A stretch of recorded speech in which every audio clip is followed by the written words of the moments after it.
ওকে, চলে আসো। যেটা ভয় পাচ্ছিলাম, বৃষ্টির দিন কারেন্ট চলে যাবে, এবং এক্স্যাক্টলি তাই হয়েছে। বৃষ্টির দিন কারেন্ট চলে গেছিলো, এবং সামান্য অল্প টাইমের কারেন্ট যাওয়ার কারণে একদম পুরো ক্লাসটাই ওয়েস্ট হয়ে গেল। সামান্য একটু কিছুক্ষণের জন্য পুরো ক্লাস ওয়েস্ট হয়ে গেছে।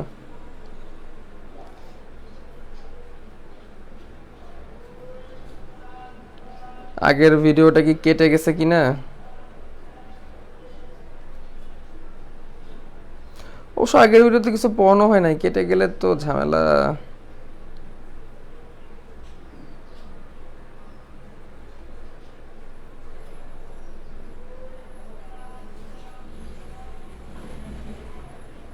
আচ্ছা, জয়েন করো কুইকলি।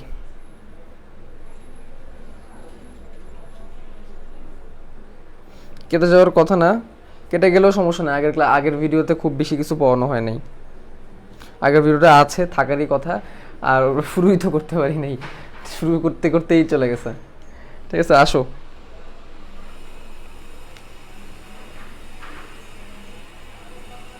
ক্লাসের মাঝখানে এরকম ইন্টারাপ্ট হলে না, আটকায় গেলে পরে আর মনটাই খারাপ হয়ে যায়। মানে অনেক প্রিপারেশন নিয়ে, অনেক প্রিপারেশন নিয়ে ক্লাস শুরু করা হয়। আর নেট কানেকশন, ইন্টারনেট, বিদ্যুৎ, ফেসবুক, মাঝে মাঝে মাঝে মাঝে ফেসবুকও যেন আর কি করে। আর এমনিতেই কালকে তোমাদের ক্লাস নেওয়ার পর থেকে, সন্ধ্যার পর থেকে শরীরটা খুব বেশি একটা ভালো না, যার কারণে মনটাও ভালো না।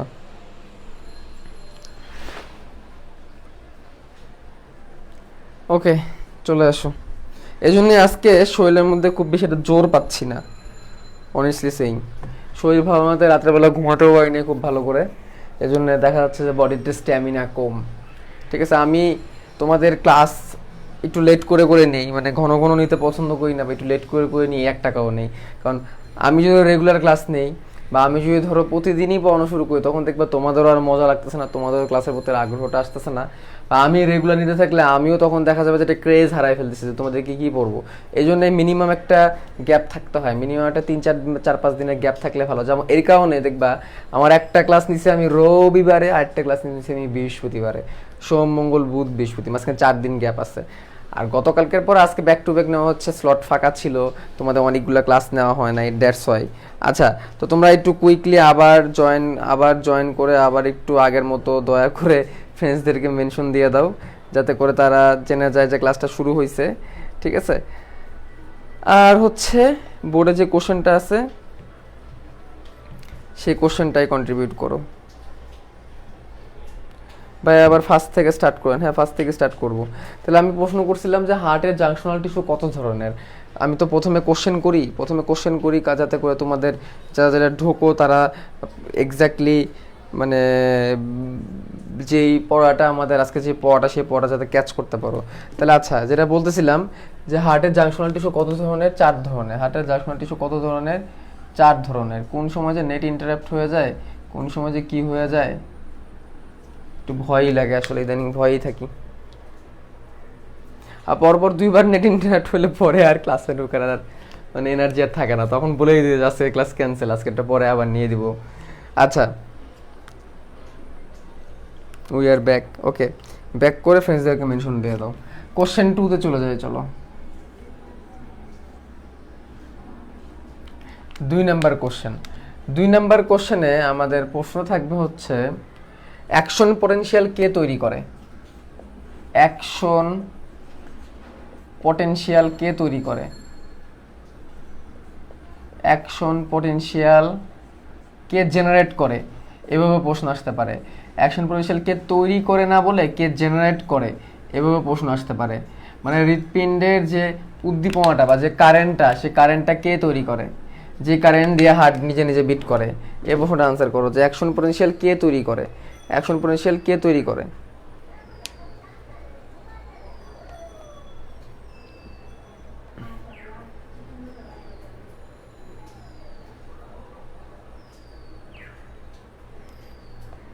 অ্যাকশন পটেনশিয়াল কে তৈরি করে? আচ্ছা, দেখা যাচ্ছে যে ম্যাক্সিমাম স্টুডেন্টই রাইট অ্যান্সার করছো। ওবি আহমেদ, খাদিজাতুল কুবরা, মেহরাব হোসেন অপু, শেখ শাফিউল উমামি রাইট অ্যান্সার, তারপরে Tanjina Luna right answer, Razia Tania right answer, Ini Akter Maria right answer, Fatema Akteri right answer. সবাই অ্যান্সার করো, সবার অ্যান্সার দেখতে চাই।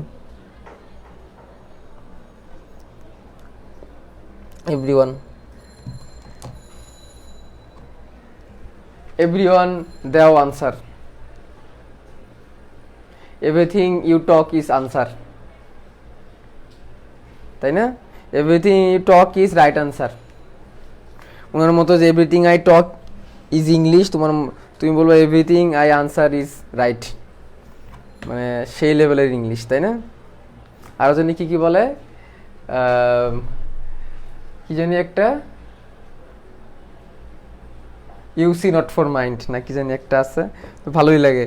আচ্ছা, তো ভাইয়া মার্কারের কালি কম, লেখাও স্পষ্ট আসে না, লাইট পড়ছে বেশি এই কারণে মনে হয়, লাইট বেশি পড়ছে এই কারণে। আচ্ছা, লাইট বেশি পড়ছে আর এটা হচ্ছে এই ইয়েতে ফিল্টার দেওয়া, মানে লাইভে ফিল্টার দেওয়া। আচ্ছা, তাহলে এটার আনসারটা কি হবে? এটার আনসারটা হবে সাইনোঅ্যাট্রিয়াল নোট। এটার আনসার কি হবে? এটার আনসার হবে হচ্ছে সাইনোঅ্যাট্রিয়াল নোট। সাইনোঅ্যাট্রিয়াল নোট বা এসএ নোট, সাইনোঅ্যাট্রিয়াল নোট বা এসএ নোট, সাইনোঅ্যাট্রিয়াল নোট বা এসএ নোট। এসএ নোট কি করে? উদ্দীপনা তৈরি করে। আচ্ছা, এবার তোমরা বলবা এসএ নোটের অবস্থান কোথায়? এসএ, আজকে তোমাদের অনেক প্রশ্ন করব, এসএ নোডের অবস্থান কোথায়, সাইনোঅ্যাট্রিয়াল নোডের অবস্থান কোথায়? দেখি এটা কে কে পারে। এটা যে পারবে বুঝবো সে হচ্ছে ব্রিলিয়ান্ট, সে আসলেই পড়াটা পড়ছে, ঠিক আছে? এটা যে পারবে সে আসলেই পড়াটা পড়ছে। কালকে থেকে শরীর অসুস্থ, শরীরটা ভালো না, যার কারণে দেখা যাচ্ছে যে মানে সেই পরিমাণ এনার্জিটা আসলে পাচ্ছি না, ঠিক আছে? বেসিক্যালি হয়েছে কি, কালকে তোমাদের ক্লাস নিলাম কখন ক্লাস নিলাম? কালকে তোমাদের 7:30টার সময় ক্লাস নিলাম, 9টার সময় ক্লাস শেষ করলাম। রাতে 11টা থেকে ডিহাইড্রেশন মানে তো বোঝো যেটাকে বলে পাতলা পায়খানা, ডায়রিয়া, ঠিক আছে? তো ডিহাইড্রেশন বা পাতলা পায়খানা হলে যা হয়, স্যালাইন খাচ্ছি, মেডিসিন আপাতত নিচ্ছি না, স্যালাইন খাচ্ছি। স্যালাইন খাওয়ার পরেও দেখা যাচ্ছে যে ওই টাইম থেকে এই টাইম পর্যন্ত মোটামুটি 6বার ওয়াশরুম অ্যাটেন্ড করা লাগছে, যার কারণে শরীর একদম কাইল হয়ে গেছে। আর রাতে ঘুমাইতেও পারি নাই, কিছুক্ষণ ঘুমাইছিলাম। তোমাদের তাসিন আমার ফোন দিছে হচ্ছে কয়টার সময় ফোন দিলে তাইছেন? সকালে। আমি ওরা বলে রাখছিলাম যে আমার ক্লাসে আসতে লেট হতে পারে, কমেন্ট একটু ওদেরকে জানাই দিও বা পোস্ট দিয়ে ওদেরকে জানাই দিও যাতে ওরা আগের ক্লাসটা দেখে রাখে। সকালবেলা বলে রাখছিলাম, তারপর ও বলছে। তো ওর মানে ফোন পাই ঘুম থেকে উঠছি, ঘুমাইছি মনে হয় কটার সময়, সকাল 7:30টার সময় মনে হয় ঘুমাইছি সকালে। তারপর ওর ফোন পেয়ে পরে আবার 10টার দিকে উঠে গেছি। তো এই জন্য আজকে আসলে হয়তো বা আমাকে এরকম এনার্জেটিক হিসেবে তোমরা পাচ্ছ না, এটা হয়তো বা কারণ আর কি। আচ্ছা, তোমাদের আনসারটা দেখে নেই। রাইট অ্যাট্রিয়াম অ্যান্ড এসভি এর সংযোগস্থলে, বাহ খুব সুন্দর, রাইট অ্যাট্রিয়াম এবং সুপেরিয়র ভেনা কাভা সংযোগস্থলে, ভেরি গুড। তার মানে হচ্ছে এই যে এখানে রাইট অ্যাট্রিয়াম আছে, এখানে আছে ঊর্ধ্ব মহাশিরা।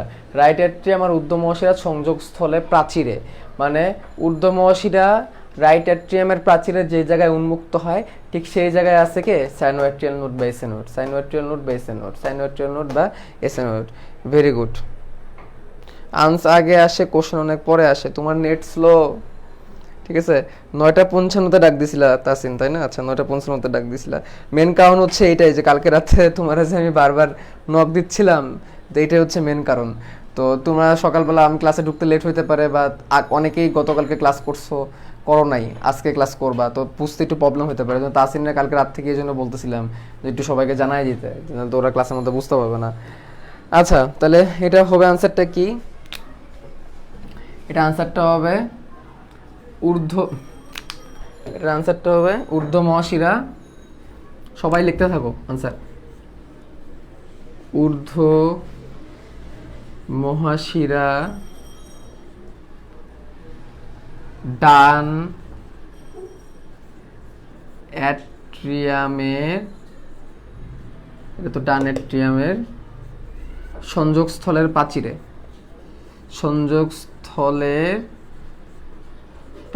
সংযোগস্থলের প্রাচীরে। তোমাদের অ্যাটেন্ডেন্সও আজকে মাশাল্লাহ ভালোই বেশি, ঠিক আছে। তোমার অ্যাটেন্ডেন্স দেখে কষ্ট পাইতেছি, এত কষ্ট করে ক্লাস নিতে আসলাম আর তোমরা আসো নাই। যাক, যারা যারা আসো তাদেরকে থ্যাঙ্কস, তোমরা না আসলে তো আসলে একদমই কম হয়ে যেত। আচ্ছা, এখন একটা কোশ্চেন আমি এটা বোর্ডে লিখবো না, তোমরা আনসার করবা। সেটা হচ্ছে ন্যাচারাল পেসমেকার কাকে বলা হয়? আমাদের হৃদযন্ত্রের কাকে ন্যাচারাল পেসমেকার বলা হয়? কাকে আমাদের হৃদযন্ত্রের ন্যাচারাল পেসমেকার বলা হয়? হৃদযন্ত্রের ন্যাচারাল পেসমেকার কাকে বলা হয়? কুইকলি আনসার করবা। আর যারা পরবর্তীতে ক্লাস করবা, যারা পরবর্তীতে ক্লাস করবা, তারা একটু ক্লাস শেষ করে কমপ্লিট লিখে যাবা যে তুমি ক্লাসটা করছো। আজকের ক্লাসটা ভালো করে বুঝতে বা আজকের ক্লাসের পড়াগুলো বুঝতে তোমাকে গত ক্লাসের পড়াটা একটু দেখে আসতে হবে। না দেখলেও সমস্যা নাই, বাট তারপরও আগের দিনের ক্লাসের পড়া দেখে আসলে ভালো। ভাই বোর্ডের লেখা দেখা যায় না কেন? তাসিন, বোর্ডের লেখা কি ক্লিয়ার না? আমি তো বোর্ডের লেখা ক্লিয়ারই দেখতে পারতেছি, আমার তো কোনো সমস্যা হচ্ছে না, আমি তো সব ক্লিয়ারই দেখতেছি।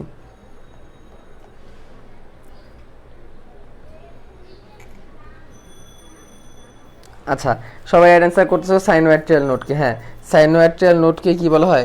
প্রাকৃতিক পেসমেকার বলা হয়। আচ্ছা, আমি একটু সেটিংটা দেখি কি অবস্থা। সবাই আনসার করো যে প্রাকৃতিক পেসমেকার কাকে বলা হয়। আমি যতক্ষণ একটু সেটিংটা দেখি, সেটিংয়ে কোনো গন্ডগোল হয়েছে কিনা।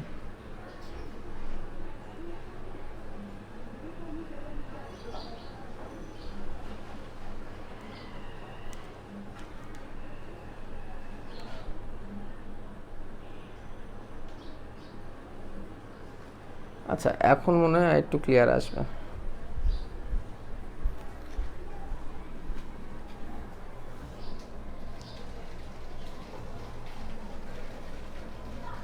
এখন তো সবকিছু অন্ধকার হয়ে গেল।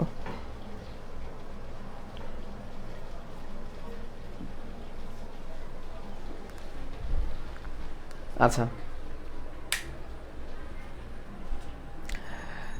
আচ্ছা, তো আমরা চলো আরেকটা প্রশ্ন করি। আমাদের এবারের প্রশ্ন হচ্ছে এস এ নোট থেকে আমাদের এস এন কে সানকে, এই যে আগের ক্লাস কও নাই, এই জন্য এখন তুমি জিজ্ঞাসা করছো সানকে, একটু পরে বলবা মুনকে, তারপরে বলবা যে নোসকে, একটু পরে বলবা, এখন জিজ্ঞেস করতেছো সানকে, একটু পরে বলবো মুনকে, তারপরে বলবো আমি কে, তারপরে বলবো ভাই আমি কে।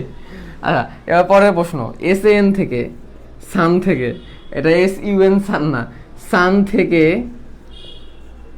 উদ্দীপনা উদ্দীপনা ভেন্ট্রিকলে যেতে, মানে এইখানে আসতে, এখান থেকে এইখানে আসতে, এখান থেকে সোজ করতে এইখানে আসতে, ভেন্ট্রিকলে যেতে, ভেন্ট্রিকলে যেতে কত সময় লাগে? কত সময় লাগে? মানে সাইনোয়াট্রিয়াল নোড থেকে উদ্দীপনা ভেন্ট্রিকল পর্যন্ত যাবে, যে ভেন্ট্রিকলে যে ভেন্ট্রিকলটাকে সংকোচন করবে, এখানে কতটুকু সময় লাগবে? মানে হৃৎপিণ্ডের যে উদ্দীপনাটা এই জায়গা থেকে তৈরি হবে, তারপরে আস্তে আস্তে এইভাবে এসে চারিদিকে ছড়ায় যাবে, তো এই দিক থেকে এসে এই ভেন্ট্রিকুলার দিকে আসবে। তাহলে কতক্ষণ সময় লাগে এই সাইনোয়াট্রিয়াল নোড থেকে এই ভেন্ট্রিকল পর্যন্ত আসতে? এটা তোমাদের কাছে কোশ্চেন। আগের ক্লাসটা করলে এটা একটু ইজি হইতো, যাক সমস্যা নাই। এসএন থেকে ভেন্ট্রিকল পর্যন্ত আসতে কতটুকু সময় লাগে? তো যেটা হয়, যে জায়গা থেকে উদ্দীপনাটা পরিবাহিত হয়ে সামনের দিকে অগ্রসর হয়, সেই জায়গাগুলো সংকুচিত হয়। তো এইখান থেকে কারেন্টটা তৈরি হলো, তাহলে এই জায়গাটা আগে সংকুচিত হবে, তারপর কারেন্টটা এই দিক থেকে নিচে নামতেছে, তার মানে এইখান থেকে কারেন্টটা নিচের দিকে যাচ্ছে।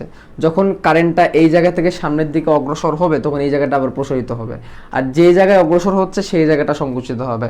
ব্যাপারটা ভালো করে বোঝো। তোমাকে যদি এক জায়গায় শক, ধরো একসাথে অনেকগুলো মানুষ লাইন দিয়ে দাঁড় করানো আছে, এদিকে এখন কারেন্টে শক দেওয়া হবে, মানে কল্পনার জন্য বলতেছি, কারেন্টে শক দেওয়া হবে। এখন ধরো এক জায়গায় কারেন্টে শক দেওয়া হলো, একজনের কারেন্টে শক দেওয়া হলো, পাশের জন্য কি শক লাগবে? যদি তারা কানেক্টেড না থাকে শক লাগবে না। তো যেই জায়গায় যাকে শক দেওয়া হবে সেই একটু ঝাটকা দিয়ে উঠবে বা সংকুচিত হয়ে যাবে। ঠিক তেমনি এই জায়গায় যদি উদ্দীপনটা তৈরি হয়, কারেন্টটা তৈরি হয়, তাহলে এই জায়গাটা সংকুচিত হবে, মানে এই প্রকোষ্ঠগুলো সংকুচিত হবে। কারেন্টটা যখন এই জায়গায় আসবে তখন এই প্রকোষ্ঠ সংকুচিত হবে, বাকিগুলো আবার স্ফীত হয়ে যাবে বা ডায়াস্টল হয়ে যাবে। এই কথাটা বলছি আর কি, বুঝতে পারছো? আচ্ছা, কেউ কেউ আনসার করতেছে 0.15, কেউ কেউ আনসার করতেছে 0.16। আনসারটা হবে 0.16 অ্যাকর্ডিং টু আপডেট বই, অ্যাকর্ডিং টু নতুন গাজী আজমল স্যারের বই 0.16 হবে আনসার। আনসারটা কী হবে? 0.16 সেকেন্ড।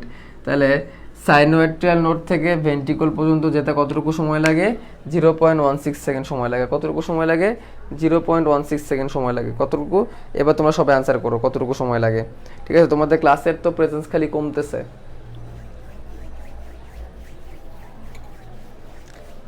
তাহলে তোমরা সবাই আনসার করে ফেলো, কতটুকু সময় লাগে? 0.16। সবার আনসার দেখতে চাই।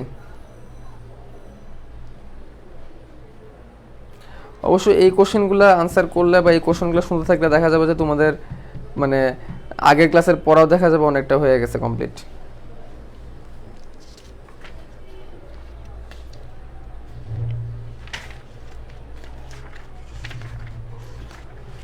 এই ক্লাসের পর আরেকটা ক্লাস হইলেই তোমাদের এই চ্যাপ্টারটা ইনশাল্লাহ শেষ হয়ে যাবে।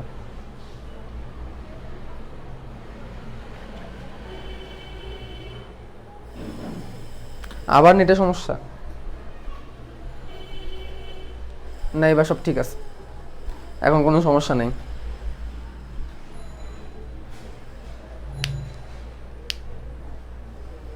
আচ্ছা, এবার একটা প্রশ্ন করি, আগের ক্লাসেরই কোশ্চেন 5। বান্ডেল অফ হিজের আবিষ্কারক কে? বান্ডেল অফ হিজ এর আবিষ্কারক কে?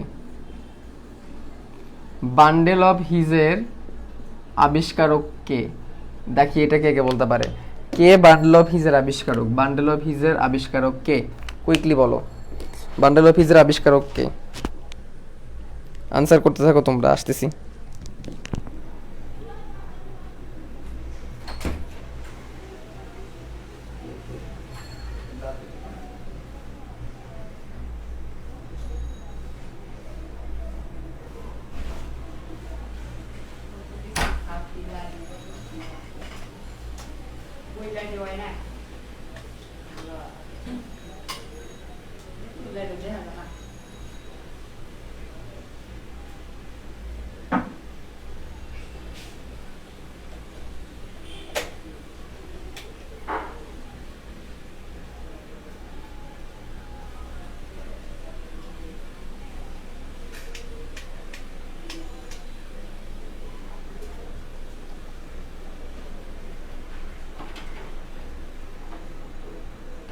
তোমাদের জন্য লাইট আরো বাড়াই দিলাম।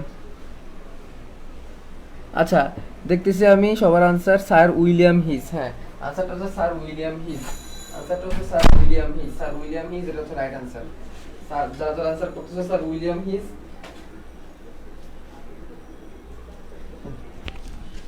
তোমরা যারা আনসার করতেছো স্যার উইলিয়াম হিজ, তাদের আনসারটা রাইট। আনসারটা হবে sir William his. Sir William his.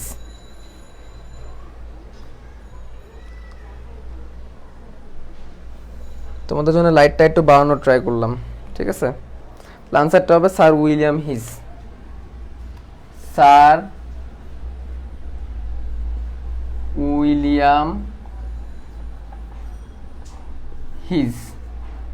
Sir William his. Sir William his.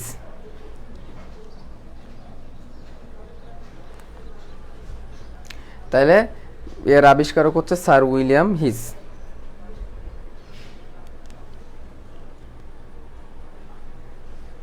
ওকে, আরেকটা কোশ্চেন, সর্বশেষ কোশ্চেন। উদ্দীপনা এই ভেন্ট্রিকল থেকে চারিদিকে ছড়ায় দেয় কে? উদ্দীপনা ভেন্ট্রিকলের চারদিকে কে ছড়িয়ে দেয়? ভেন্ট্রিকলের চারদিকে উদ্দীপনা ছড়িয়ে দেয় কে? ভেন্ট্রিকলের চারিদিকে উদ্দীপনা ছড়িয়ে দেয় কে? এখান থেকে উদ্দীপনা এই জায়গায় আসে, এখান থেকে একটা বান্ডেল তৈরি করে পরে এইদিকে ছড়ায় দেয়। যে ছড়ায় দেয় তার নামটা কি? এই আবু সাদিদ ফারহান, তুমি বলতেছো ভাইয়া পড়া স্টার্ট করেন। পড়া স্টার্ট করেন মানে তুমি কি বুঝাতে চাইছো? আমি কি পড়াইতেছি না অন্য কিছু করতেছি? হ্যাঁ, তোমার প্রবলেম হলে তুমি তাহলে পরে লাইভ ক্লাস দেখে নিও।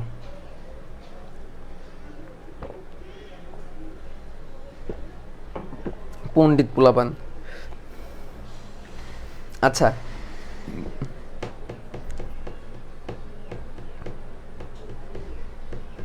পারকিনজি তন্তু, এটার আনসার কি? এটার আনসার হচ্ছে পারকিনজি তন্তু। এটার আনসার কি? পারকিনজি তন্তু। পারকিনজি। আমি কন্ট্রিবিউটরদেরকে বলে দিচ্ছি, স্টুডেন্টদের মধ্যে কেউ যদি টিচারদেরকে গাইড করার চেষ্টা করে যে ভাই এইভাবে পড়ান, ভাই ওইভাবে পড়ান, ভাই এটা পড়ান, ভাই ওইটা পড়ান, তুমি সাথে সাথে মিউট করে দিবা, ঠিক আছে? ভাইয়াকে যদি কেউ গাইড করার চেষ্টা করে বা আপুকে যদি কেউ গাইড করার চেষ্টা করে, ভাইয়া পড়া শুরু করেন, ভাইয়া ঠিক আছে গল্প রাখেন, ভাইয়া এইটা পড়ান, ভাইয়া এইটা পড়ায়েন না, ভাই এইভাবে পড়ান, হ্যাঁ, সাথে সাথে মিউট করে দিবা ওকে। একদম 14 দিনে না, 14 না 24 দিনের জন্য মিউট করে দিবা, ঠিক আছে? এগুলা এক ধরনের বেয়াদবি।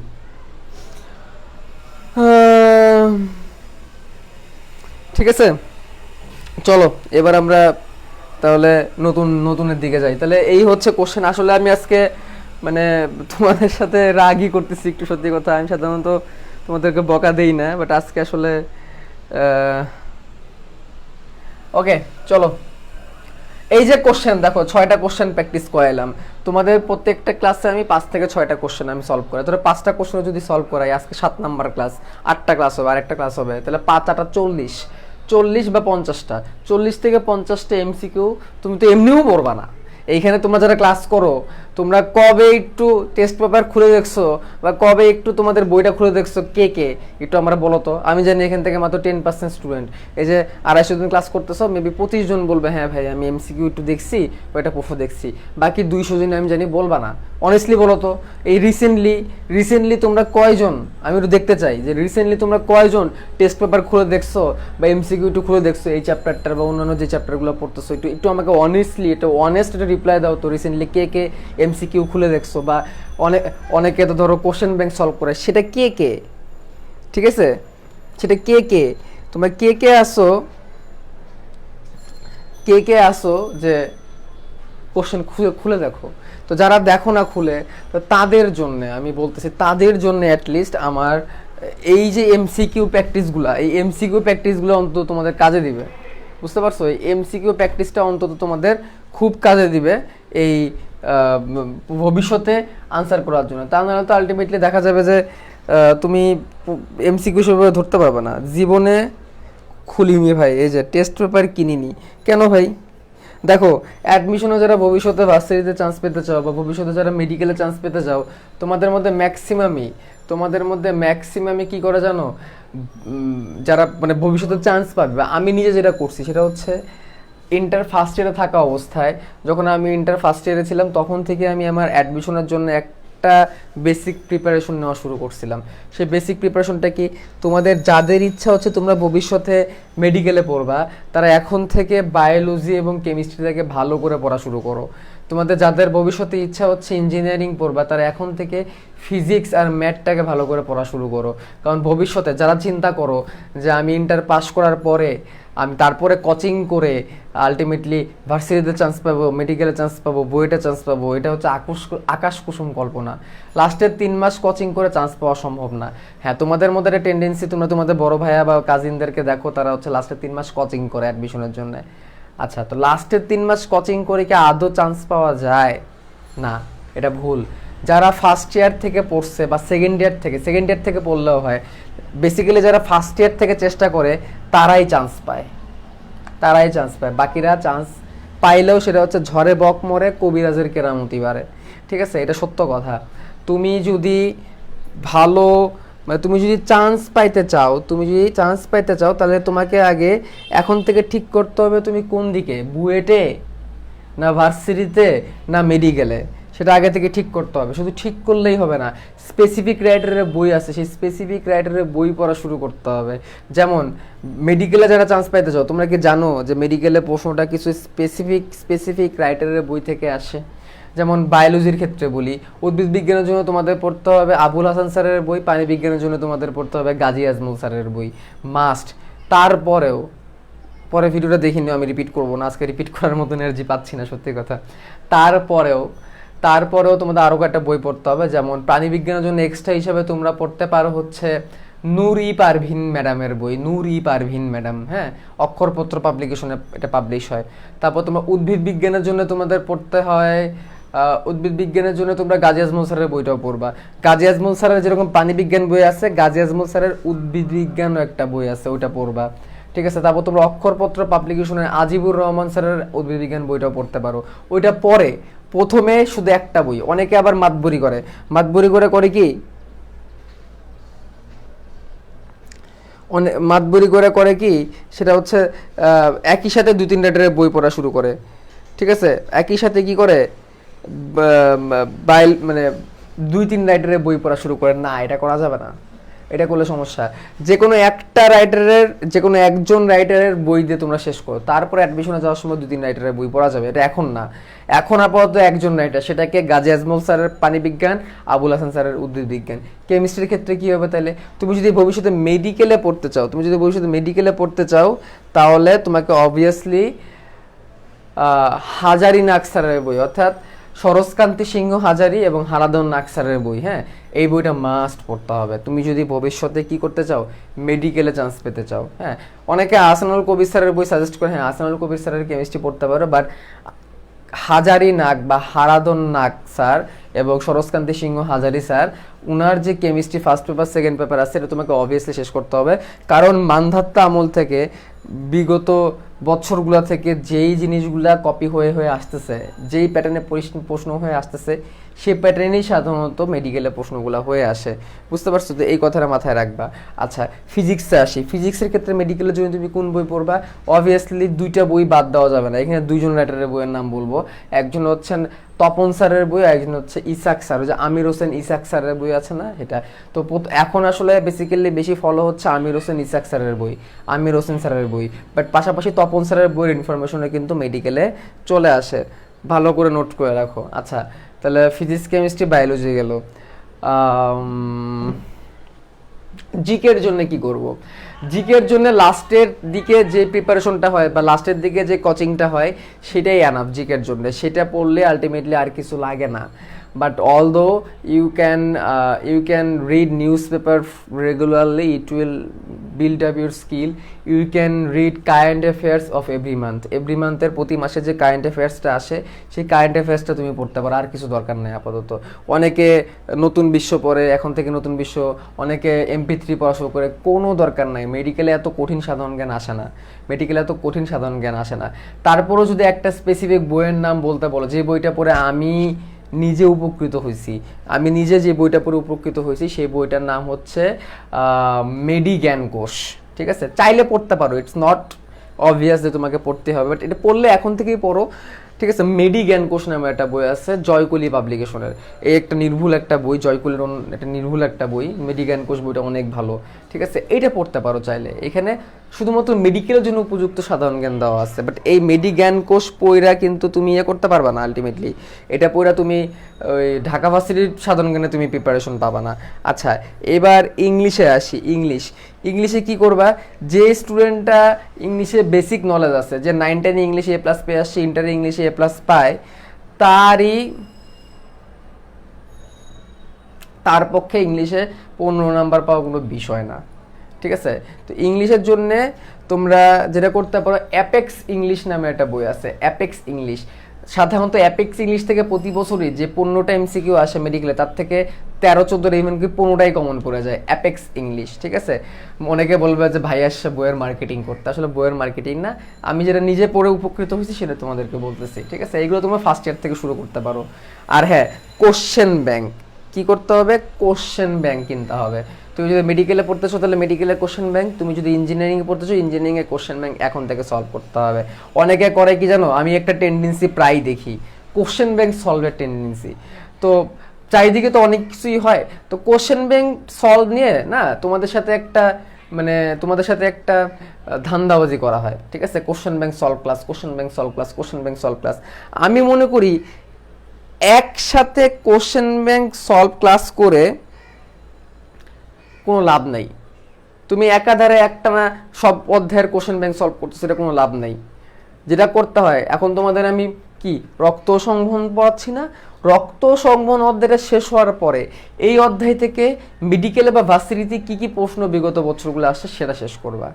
তারপর আবার আরেকটা অধ্যায় পড়বা, যেমন ধরো পরিপাক, তোমাকে ধরো আমরা পরিপাক পড়াইলাম, পরিপাক অধ্যায় শেষ করার পরে তারপর তুমি কোশ্চেন ব্যাংক পড়বা। অর্থাৎ নিয়মটা হচ্ছে, আগে তোমাকে মেন বই পড়তে হবে, তারপর তোমাকে কোশ্চেন ব্যাংক পড়তে হবে। মেন বই কোশ্চেন ব্যাংক, মেন বই চ্যাপ্টার কোশ্চেন ব্যাংক, মেন বই চ্যাপ্টার কোশ্চেন ব্যাংক। অনেকে বোকার মতো করে কি আগেই কোশ্চেন ব্যাংক সব করে ফেলে, লাভ নেই। আবার অনেকে বোকার মতো করে কি যখন চ্যাপ্টার পড়ে তখন মেন বই পড়ে না, সব চ্যাপ্টার শেষ করে পড়ে যায় পরে যাই হচ্ছে কোশ্চেন ব্যাংক পড়তে, যখন কোশ্চেন ব্যাংক পড়তে যায় তখন দেখে যে সবই ভুলে গেছি। তো এগুলো হচ্ছে মিস্টেক, এগুলো হচ্ছে রং সিস্টেম। মনে রাখবা আমরা বেশিরভাগ ক্ষেত্রে চান্স পাই না কেন জানো? আমরা বেশিরভাগ ক্ষেত্রে চান্স পাই না, আমাদের ভুলের কারণে। আমরা উল্টাপাল্টা কাজ করি, আমাদের একটা প্রপার গাইডলাইনের অভাব থাকে, যার কারণে আমরা এই ভুলগুলো করি। যে বইগুলোর নাম বললাম, আচ্ছা কেউ জিজ্ঞেস করছো যে বায়োলজির ক্ষেত্রে কোনো সহায়ক বই পড়বো কিনা। আচ্ছা, সহায়ক বইয়ের যদি কথা বলি তাহলে সেক্ষেত্রে তোমরা আমাদের সামনে 10 মিনিট স্কুলের পক্ষ থেকে পকেট বুক অফ বায়োলজি আসবে। Already pocket book of physics আছে, সেটা তোমরা পড়তে পারো। আর তারপর যদি স্পেশালি কোনো একটা বই বলতে পারো, তাহলে আমি যখন কলেজে থাকতাম 2014 সালে, তখন আমি একটা বই পড়ে খুবই উপকার পাইছি। সেই বইটার নাম হচ্ছে নিউরন, ডাক্তার সোহরাব হোসেনের নিউরন। এই নিউরন বইটা তোমরা পড়তে পারো, ডাক্তার সোহরাব হোসেনের নিউরন বই, ঠিক আছে? এই বইটা তোমরা পড়তে পারো, অসাধারণ একটা বই, ঠিক আছে? অসাধারণ একটা বই, বায়োলজির জন্য পারফেক্ট প্রিপারেশন হয়ে যাবে। ওই বইটায় বায়োলজি থেকে একটা চ্যাপ্টার থেকে যত রকমের এমসিকিউ হইতে পারে, একটা চ্যাপ্টার থেকে যত রকমের এমসিকিউ হইতে পারে সেখানে দেওয়া আছে। তার মানে অ্যাডমিশনের এমসিকিউ এর প্রপার প্রিপারেশনের জন্য ডাক্তার সোহরাব হোসেনের নিউরন বইটা পড়তে পারো, অসাধারণ একটা বই আমার দেখা। হ্যাঁ, আমি নিজে উপকার পাইছি। আমি নিজে যখন কলেজে পড়তাম তখন আমি ওই বইটা পড়ছিলাম, এবং এখনো পর্যন্ত বইটা অনেক সুন্দর, ঠিক আছে? তো এই হচ্ছে কথা। এখন ইঞ্জিনিয়ারিং এর জন্য তোমরা কি করতে পারো? ইঞ্জিনিয়ারিং এর জন্য তোমরা তোমাদের ইঞ্জিনিয়ারিং ভাইয়াদের কাছে বলতে পারো, তোমাদের অপার ভাইয়া যখন ক্লাস নেন তখন তাকে বলতে পারো। তো যেটাই করো না কেন এখন থেকে ঠিক করো। যারা দুই নৌকায় পা দিবা তারা কিন্তু কোনো দিকে যেতে পারবে না। বা অনেকে বলো এরকম, ভাইয়া বায়োলজি ক্লাস করলে মনে হয় মেডিকেলে পড়বো, ইঞ্জিনিয়ারিং ক্লাস করলে ফিজিক্স ক্লাস করলে মনে হয় ইঞ্জিনিয়ারিং পড়বো। এটা করা যাবে না, এখন থেকে ঠিক করো যে কোনো একটা। এটা যারা করে তাহলে আলটিমেটলি দিন শেষে দেখা যায় তার কোনো জায়গায় চান্স হয় না। সত্যি কথা, এটা অকাট্য সত্য কথা। তো এই জিনিসটা মাথায় রাখবা। যাক, কোশ্চেন ব্যাংক কেমনে সলভ করবো, কোথায় পাবো? আরে ভাই আগে কোশ্চেন ব্যাংকটা কেন, তারপরে বললো যে কেমনে সলভ করবো। কিনে তো দেখো, কিনে তারপরে দেখো, নিজেই বুঝবা যে কোশ্চেন ব্যাংক কেমনে সলভ করতে হয়। আগে কেনো তো। কোথায় পাবা? লাইব্রেরিতে পাবা, নীলক্ষেতে পাবা। নীলক্ষেত থেকে অর্ডার দাও, অনলাইনে অর্ডার দাও, রকমারি.com আছে, রকমারি থেকে অর্ডার দাও, সব জায়গায় আছে এগুলা। ইচ্ছা থাকলেই উপায় হয়, বুঝছো?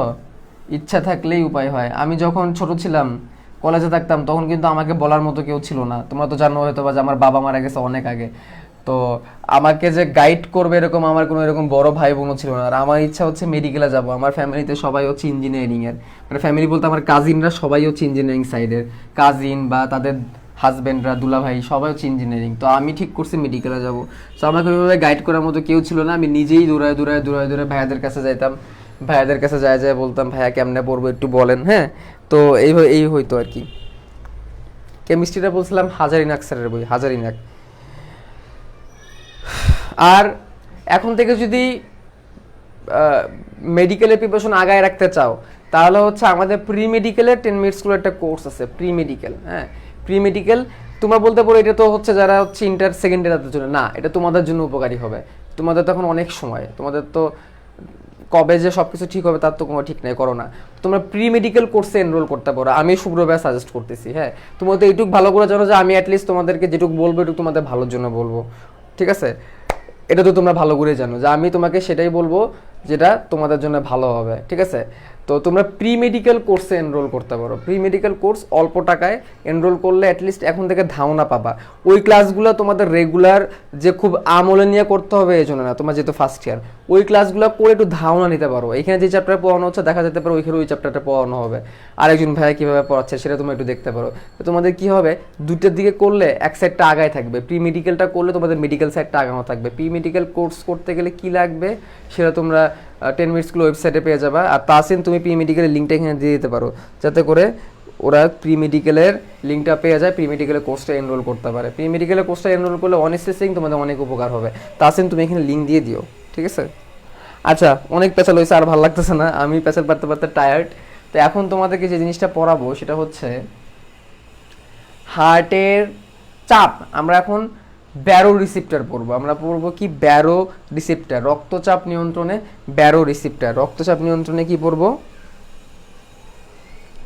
কোর্স এনরোল করতে করতে একদিন ফকিন্নি হয়ে যাব। বাইরে আমি যেটা বললাম এটা তোমাদের ভালোর জন্য বলছি।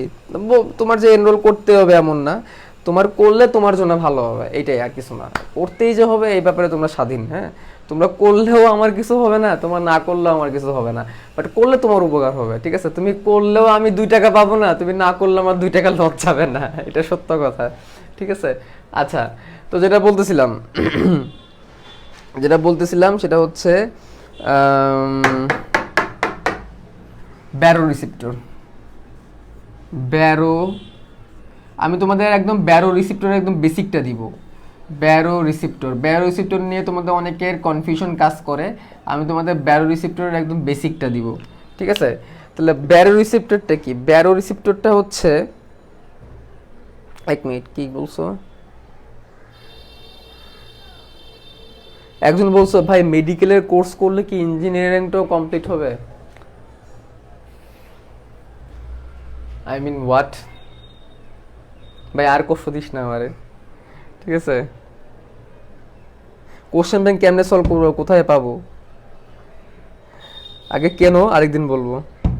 তাসিন, তোমরা সবাই খুঁজতেছে, লিঙ্ক চাচ্ছে, লিঙ্ক দিয়ে দাও তাসিন, সবাই তোমারে খুঁজতেছে।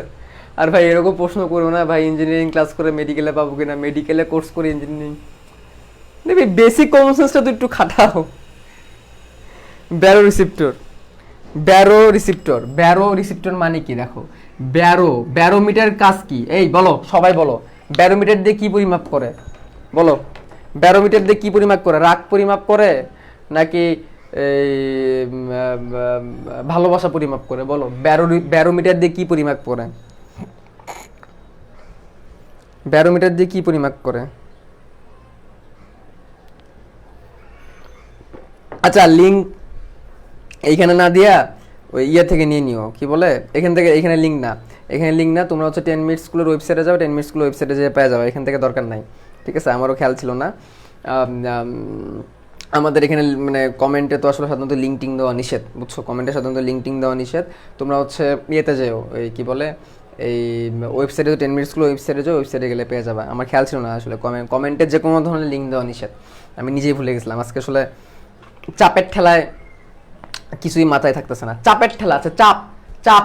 ব্যারো রিসিপ্টর মানে, ব্যারো রিসিপ্টর, ব্যারো মানে হচ্ছে চাপ, চাপের ঠেলা বলতে চাপ।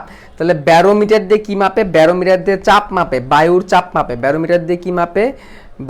ব্যারোমিটার দিয়ে বায়ুর চাপ মাপে। তাহলে ব্যারো শব্দের অর্থই হচ্ছে চাপ, ঠিক আছে? ব্যারো শব্দের অর্থ হচ্ছে চাপ। তাহলে ব্যারো রিসিপ্টর, ব্যারো রিসিপ্টর, চাপ রিসিপ্টর। তাহলে আমি এটাকে একটু ভাগ করি, হ্যাঁ, একদম বেসিকভাবে একটু বোঝার চেষ্টা করি, চলো আমরা। ব্যারো মানে হচ্ছে চাপ, ব্যারো মানে হচ্ছে কি চাপ, ব্যারো মানে হচ্ছে চাপ। আর রিসিপ্টর, রিসিপ্টর মানে হচ্ছে যে রিসিভ করে, রিসিপ্টর মানে কি, যে রিসিভ করে, বা রিসিভার, বা রিসিভার বা গ্রাহক, চাপ গ্রাহক, চাপ গ্রাহক স্নায়ু বলতে পারি আমরা, চাপ গ্রাহক স্নায়ু প্রান্ত। তার মানে আমাদের হার্টে কতটুকু চাপ পড়তেছে সেটা দেখার জন্যে, সেটা দেখার জন্যে একটা কিছু স্নায়ু আছে। ধরো হার্টটা যখন পাম্প করে, এইটা যখন লাথি মারে তখন কই যায়? ওয়াশরুমে যায়, মানে লাংসে যায়। আর এইখান থেকে যখন লাথি খায় তখন সারা দেহে চলে যায়, এগুলো তো আমরা আগে শুনছি, তাই না? অর্থাৎ এই ভেন্ট্রিকল যখন চাপ দেয় তখন রক্ত এখান থেকে বের হয়ে ফুসফুসে চলে যায়, প্রথম আমাদের এই ক্লাসের, গত ক্লাসের আগের ক্লাসের পড়া। আর এইখান থেকে যখন সিস্টোল হয় তখন এখান থেকে রক্ত মহাধমনীয় সারা দেহে চলে যায়। এই যে হচ্ছে, এই হওয়ার সময় কি একটা চাপ পড়তেছে না? এই যে ধরো এই যে সিস্টোল হবে, একটা লাথি দিবে বা এই যে চাপ দিবে, এই চাপটা কোথায় পড়বে? এই যে এইগুলোর উপরে পড়বে, এই পুরো হার্টের উপর পড়বে, বেশিরভাগ ক্ষেত্রে এই পাইপগুলোর উপর বেশি পড়ে। আবার এইখান থেকে যখন চাপ দিবে তখন এই পাইপটার উপরে, মহাধমনির উপরে একটা চাপ পড়বে।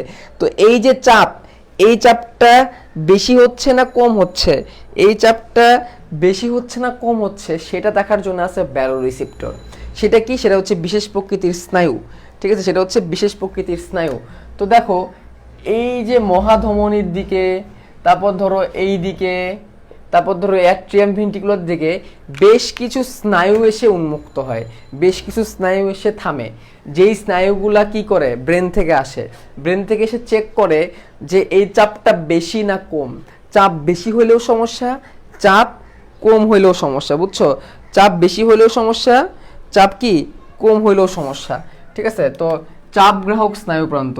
তো এই চাপ দুই রকমের, এরকম দুই রকমের ব্যারো রিসেপ্টর আছে। একটা হচ্ছে উচ্চ চাপ ব্যারো রিসেপ্টর, একটা কি উচ্চ চাপ ব্যারো রিসেপ্টর, উচ্চ চাপ ব্যারো রিসেপ্টর। উচ্চচাপ বায়োরিসেপ্টর কি করে, তোমার যদি এখান থেকে চাপ বেশি পড়ে, এখান থেকে যদি চাপ বেশি পড়ে এই ধমনীগুলোর উপরে বা সিস্টেমিক ধমনীগুলোর উপরে যদি অনেক বেশি চাপ পড়ে, তখন এই উচ্চচাপ বায়োরিসেপ্টরের জন্য যে স্নায়ুগুলো আসে সেই স্নায়ুগুলো উদ্দীপিত হয় এবং উদ্দীপিত হয়ে বুঝে যে এখানে কি হচ্ছে, এখানে অনেক বেশি চাপ পড়তেছে, চাপটাকে কি করতে হবে, কন্ট্রোল করতে হবে। সাথে সাথে ব্রেন আবার কি করে, অ্যাকশন নেয়। ব্রেনের সাথে কিন্তু হার্টের স্নায়বিক কানেকশন আছে, ব্রেন সাথে সাথে অ্যাকশন নেয়, অ্যাকশন নিয়ে চাপটাকে আবার কমায় দেয়, কারণ বেশি চাপ থাকলে মানুষ মারাও যেতে পারে। তাহলে এই বায়োরিসেপ্টরগুলো কোথায় কোথায় আছে এটা তোমরা একটু বই থেকে পড়ে নিবা, ঠিক আছে। অ্যাওর্টিক আর্চ, ক্যারোটিড ধমনী, এগুলো কিছু ধমনীর নাম। অ্যাওর্টিক আর্চ, ক্যারোটিড ধমনী, এগুলো কিছু ধমনীর নাম। এই ধমনীগুলোর মধ্যে উচ্চচাপ বায়োরিসেপ্টরগুলো থাকে। উচ্চচাপ বায়োরিসেপ্টর কি করে, ব্লাড প্রেশার হাই হয়ে গেলে সেটাকে কন্ট্রোল করে লো বানায়। আচ্ছা, তাহলে উচ্চচাপের জন্য যেহেতু বায়োরিসেপ্টর আছে, তাহলে নিম্নচাপের জন্য তাহলে একটা বায়োরিসেপ্টর থাকবে। নিম্ন চাপ বায়োরিসেপ্টর, নিম্নচাপ বায়োরিসেপ্টর থাকবে। তার মানে ব্লাড প্রেশার যখন কমে যাবে, যতটুকু চাপ দেওয়ার কথা ছিল, যতটুকু চাপ দিলে সে সারা দেহে যেতে পারবে, সেই চাপটা পাচ্ছে না, তখন কাজ করবে নিম্নচাপ বায়োরিসেপ্টর। নিম্নচাপ বায়োরিসেপ্টরগুলো কোথায় পাওয়া যায়, এটা পাওয়া যায় হচ্ছে বড় বড় শিরাতে। এই যে এরকম জায়গাটা বড় শিরা, এটা ধরো একটা বড় বড় শিরা, ঠিক আছে। তারপরে হচ্ছে পালমোনারি নালিকাগুলোতে, মানে যে এই যে এইগুলাতে, এইগুলাতে এইগুলাতে এইগুলাতে। তারপরে কোথায় পাওয়া যায়, ডান অ্যাট্রিয়াম এবং ভেন্ট্রিকলে। ডান দিক মানে কি, এটা এই দিকে, এই দিকে। তার মানে দেখো যেই দিকে কার্বন ডাইঅক্সাইড যুক্ত রক্তের একটা সম্পর্ক আছে, যেমন এই দিক থেকে কার্বন ডাইঅক্সাইড যুক্ত ওই দিকে ঢুকতেছে, আবার এই দিক থেকে বেরোয় এই দিকে চলে যাচ্ছে, মানে এইসব জায়গায় নিম্নচাপ বায়োরিসেপ্টর থাকে, ঠিক আছে। তার মানে এই বড় বড় শিরাগুলাতে, এই ভেন্ট্রিকলগুলাতে, অ্যাট্রিয়ামতে, এই দেখো এই পালমোনারি ধমনীগুলাতে, এইসব জায়গার চারিদিকে, এইসব যে পাইপগুলা, এই পাইপের চারিদিকে কিছু স্নায়ু থাকে। এই স্নায়ুগুলা চেষ্টা করে দেখার জন্যে যে এইসব জায়গায় চাপ ঠিক আছে কিনা, যদি কম থাকে সেটাকে আবার কি করে দিবে, অটোমেটিক বাড়াই দিবে। নিম্নচাপ বায়োরিসেপ্টরকে আয়তন রিসেপ্টর বলে, সে হচ্ছে রক্তের আয়তন কন্ট্রোল করার মাধ্যমে এটাকে ঠিক করে। আচ্ছা, এখন কথা হচ্ছে বাড়লে সমস্যা কি, কমলে সমস্যা কি। দেখো উচ্চচাপ বায়োরিসেপ্টর কি করতেছে, উচ্চচাপ বায়োরিসেপ্টর, ভাইয়া বইয়ে কিছু কঠিন শব্দ আছে, বলো কোন কঠিন শব্দ,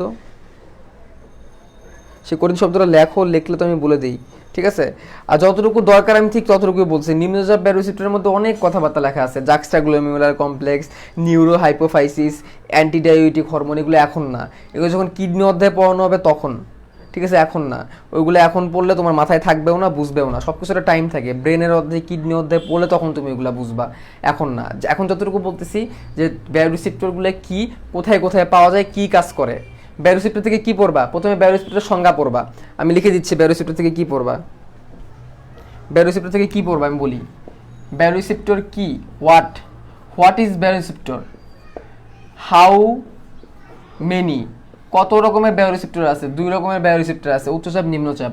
3 নাম্বারে পড়বা অ্যাবাউট দেম, মানে কোনটা কি, অ্যাবাউট দেম, কোনটা কি বায়োরিসেপ্টর, কোনটার কাজ কি। 4 নাম্বারে পড়বা হোয়ার লোকেটেড, কোন বায়োরিসেপ্টরটা কোন জায়গায় থাকে, কোন বায়োরিসেপ্টরে কোন জায়গায় থাকে। এবং 5 নাম্বারে পড়বা ফাংশন, কোন বায়োরিসেপ্টরের কাজ কি, আর কিচ্ছু না, আপাতত আর কিচ্ছু না। তোমার যদি ইন্টারে প্রশ্ন আসে এগুলাই আসবে। বিভিন্ন স্যারের বইতে বিভিন্ন রকমের জিনিস লেখা আছে, বাট সবই যে তোমার লাগবে এমন না, তোমাকে আগে বুঝতে হবে তোমার কতটুকু লাগবে, ঠিক আছে। এই যে নিম্নচাপ বায়োরিসেপ্টরের মধ্যে অনেক কথা লেখা আছে, এটাকে আয়তন রিসেপ্টর বলে। তুমি জানো যে নিম্নচাপ বায়োরিসেপ্টরকে আয়তন রিসেপ্টর কেন বলে, সে হচ্ছে রক্তের আয়তনকে বাড়ায় দিয়ে রক্তের চাপটাকে বাড়ায় দেয়। শেষ। কোনো একটা জায়গায় তুমি একটা জিনিস তুমি নর্মালি চিন্তা করো, তুমি চিনির শরবত বানাবা, তো সেই চিনির শরবতের মধ্যে তুমি যদি চিনি বাড়ায় দাও, 2 চামচের জায়গায় 1 গ্লাস পানির মধ্যে তুমি 10 চামচ চিনি দাও, চিনিটা মানে শরবতটা ঘন হবে না পাতলা হবে, একটু বলো তো, একটু বলো, তুমি একটু বলো যে 1 গ্লাস পানির মধ্যে 2 চামচ চিনি না দিয়ে তুমি যদি 10 চামচ চিনি দাও, তাহলে সেই জায়গায় সেই শরবতটা ঘন হবে না পাতলা হবে, বলো। সেই পানিটা ঘন হবে না পাতলা হবে, সেই শরবতটা ঘন হবে না পাতলা হবে, ঘন হবে। তো তো এইটাই তো করা হয় যখন রক্তের চাপ কমে যায়, হার্ট ঠিক মতো কার্ডিয়াক আউটপুট দিতে পারে না, বা রক্ত ঠিক মতো যখন বের করতে পারে না, যখন ঠিক মতো চাপ দিতে পারে না, তখন রক্ত ঠিক মতো বের হয় না, রক্তের স্বল্পতা দেখা দেয়, সারা দেহে ঠিক পরিমাণ রক্ত যেতে পারে না, তখন নিম্নচাপ দেখা যায়, তখন এগুলোর উপর নিম্নচাপ হয়। যখনই চাপ কম থাকে তখনই আমাদের ব্রেন বোঝে, এগুলো তো স্নায়ু তাই না, স্নায়ু তার মানে ব্রেনের সাথে কানেক্টেড, এইসব জায়গা থেকে ব্রেনের সাথে স্নায়ু কানেক্টেড, যখনই এইসব জায়গায় চাপ কম যাবে, যখন রক্ত কম বের হবে, তখন ব্রেন বুঝবে যে কিছু একটা সমস্যা হয়েছে, এটাকে কন্ট্রোল করতে হবে, এবং সাথে সাথে ব্রেন কি করে, ব্রেন সিগন্যাল পাঠায়, বলে রক্তের ঘনত্বকে বাড়ায় দাও, রক্তের ঘনত্বকে বেড়ে দাও, তখন রক্তের মধ্যে অনেক বেশি সোডিয়াম পটাশিয়াম এগুলো বেড়ে যায়, রক্তের খনিজ লবণগুলো বেড়ে যায়, এই জন্য আমরা খনিজ লবণগুলো পড়ছি। এই খনিজ লবণগুলো যখন বেড়ে যায় তখন রক্তের আয়তনও কি হয়ে যায়, বেড়ে যায়। রক্তের আয়তন বললে তখন চাপটাও বেড়ে যায়, রক্তের আয়তন বাড়লে চাপ বাড়বে, জানি তো, ভি ইজ প্রপোর্শনাল পি, তাই না, আয়তন বাড়লে চাপ বাড়ে, কোনো জায়গায় আয়তন বাড়ে তাহলে সেখানে চাপটা বেড়ে যায়, ঠিক আছে। আবার অনেক সময় উল্টাও হয়, আয়তনের সাথে চাপের সম্পর্ক উল্টাও হয়। তো নর্মালি আমরা যদি রক্তের আয়তন বেড়ে যায় তাহলে একটা বদ্ধ জায়গায় চাপ বেড়ে যাবে, বদ্ধ জায়গায় চাপ বাড়বে, ঠিক আছে। বি ইজ প্রপোর্শনাল পি না ইনভার্স প্রপোর্শনাল পি, তো আমরা জানাই দিও। তাহলে এই হচ্ছে নিম্নচাপ ব্যারিসেপ্টর। তুমি এই যে ফাংশনটা শেখো আগে, কিভাবে কাজ করে, এই জিনিসটাকে তোমাদের বইয়ে দেখো কত কত কত কত কত কিছু দিয়ে পেঁচাইছে, জাক্সটা গ্লোমিউলার কমপ্লেক্স, নিউরো হাইপোফাইসিস, তারপরে অ্যান্টিডাইউটিক হরমোন, হাইপোথ্যালামাস, এগুলো তোমার নামই শোনো নাই, তোমার তো ব্রেন অধ্যায় পড়োই নাই।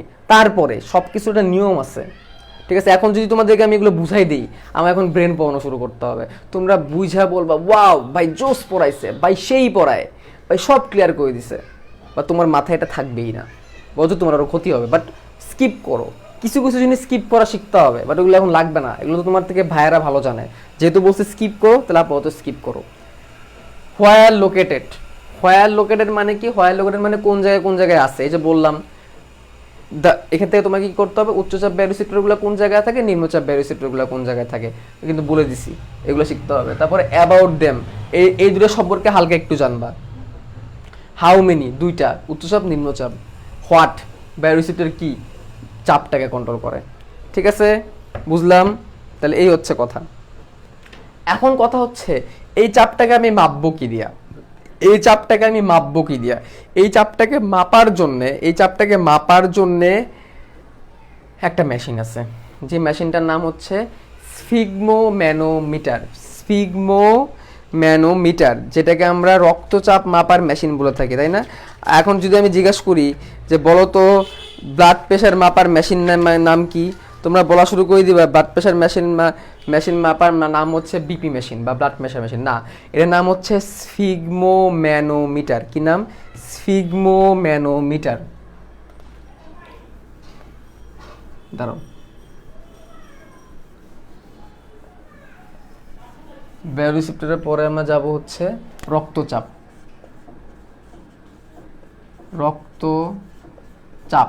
কোথায় যাব, রক্তচাপ মাপার মেশিনের নাম কি, রক্তচাপ মাপার মেশিনের নাম হচ্ছে স্ফিগমোম্যানোমিটার। এটা মেডিকেলে আসছে, তাহলে সবাই লেখো, যারা যারা আছে সবাই লেখো স্ফিগমোম্যানোমিটার, সবাই লেখো।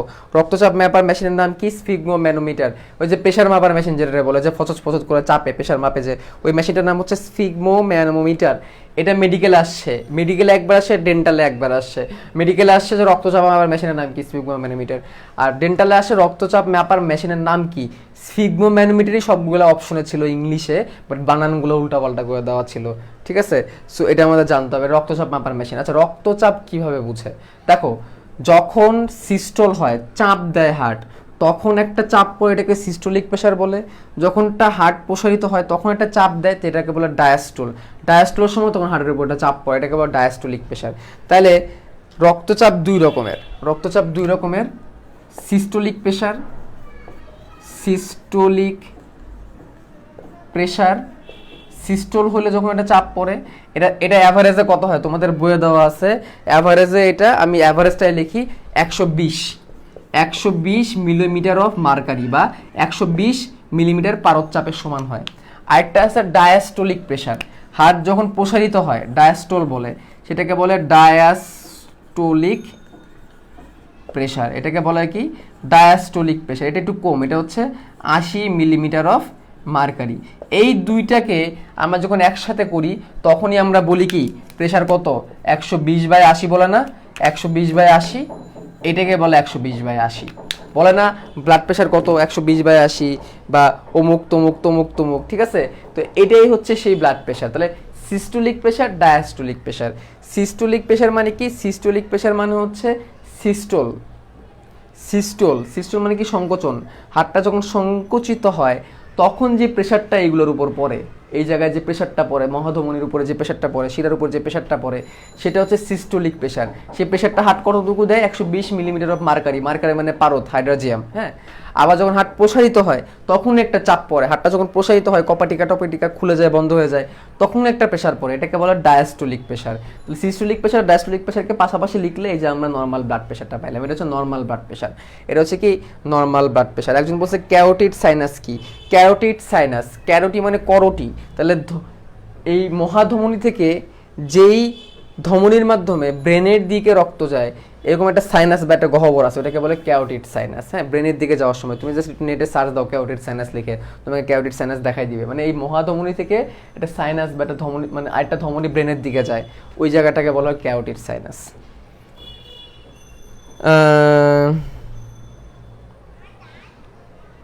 তাহলে এখন যদি আমি প্রশ্ন করি ব্লাড প্রেশার কত ধরনের, তোমরা কি আনসার করবা? কুইকলি বলো, ব্লাড প্রেশার কত ধরনের? তোমরা কুইকলি আনসার করো, ব্লাড প্রেশার কত ধরনের? কুইকলি, ব্লাড প্রেশার কত ধরনের? কুইকলি বলো, ব্লাড প্রেশার কত ধরনের?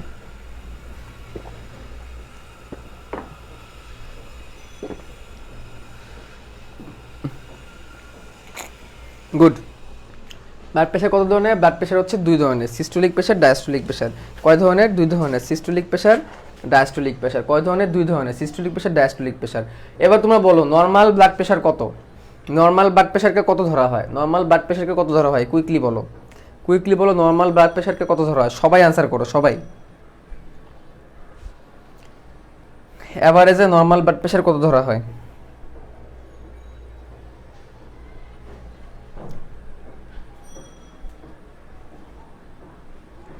এভারেজে নর্মাল ব্লাড প্রেশার কত ধরা হয়?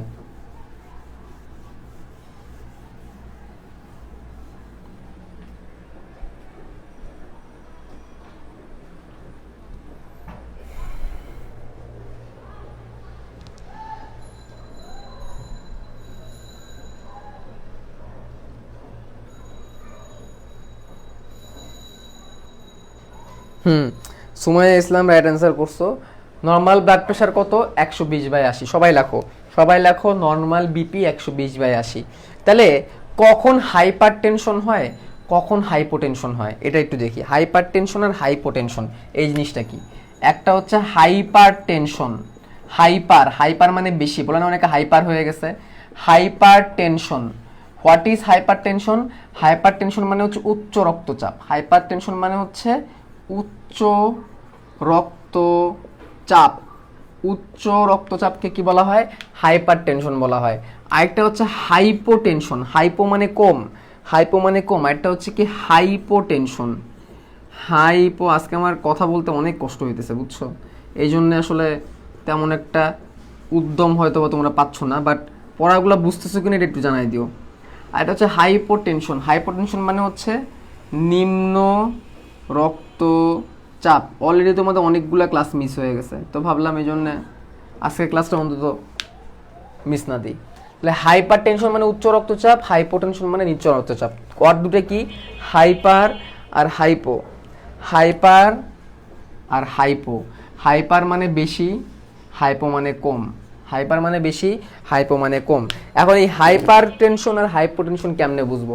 রক্ত বলে না, আমরা অনেকের ব্লাড প্রেশার মাপে, ব্লাড প্রেশার মাপার পরে ডাক্তার বলেন না যে আপনার প্রেশার এত, এটা দেখে কেমনে বুঝবো? দেখো বোঝার উপায় বলে দিই।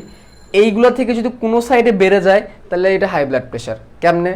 যেমন ধরো 120-এর বদলে ধরো 140 হয়ে গেছে, 140।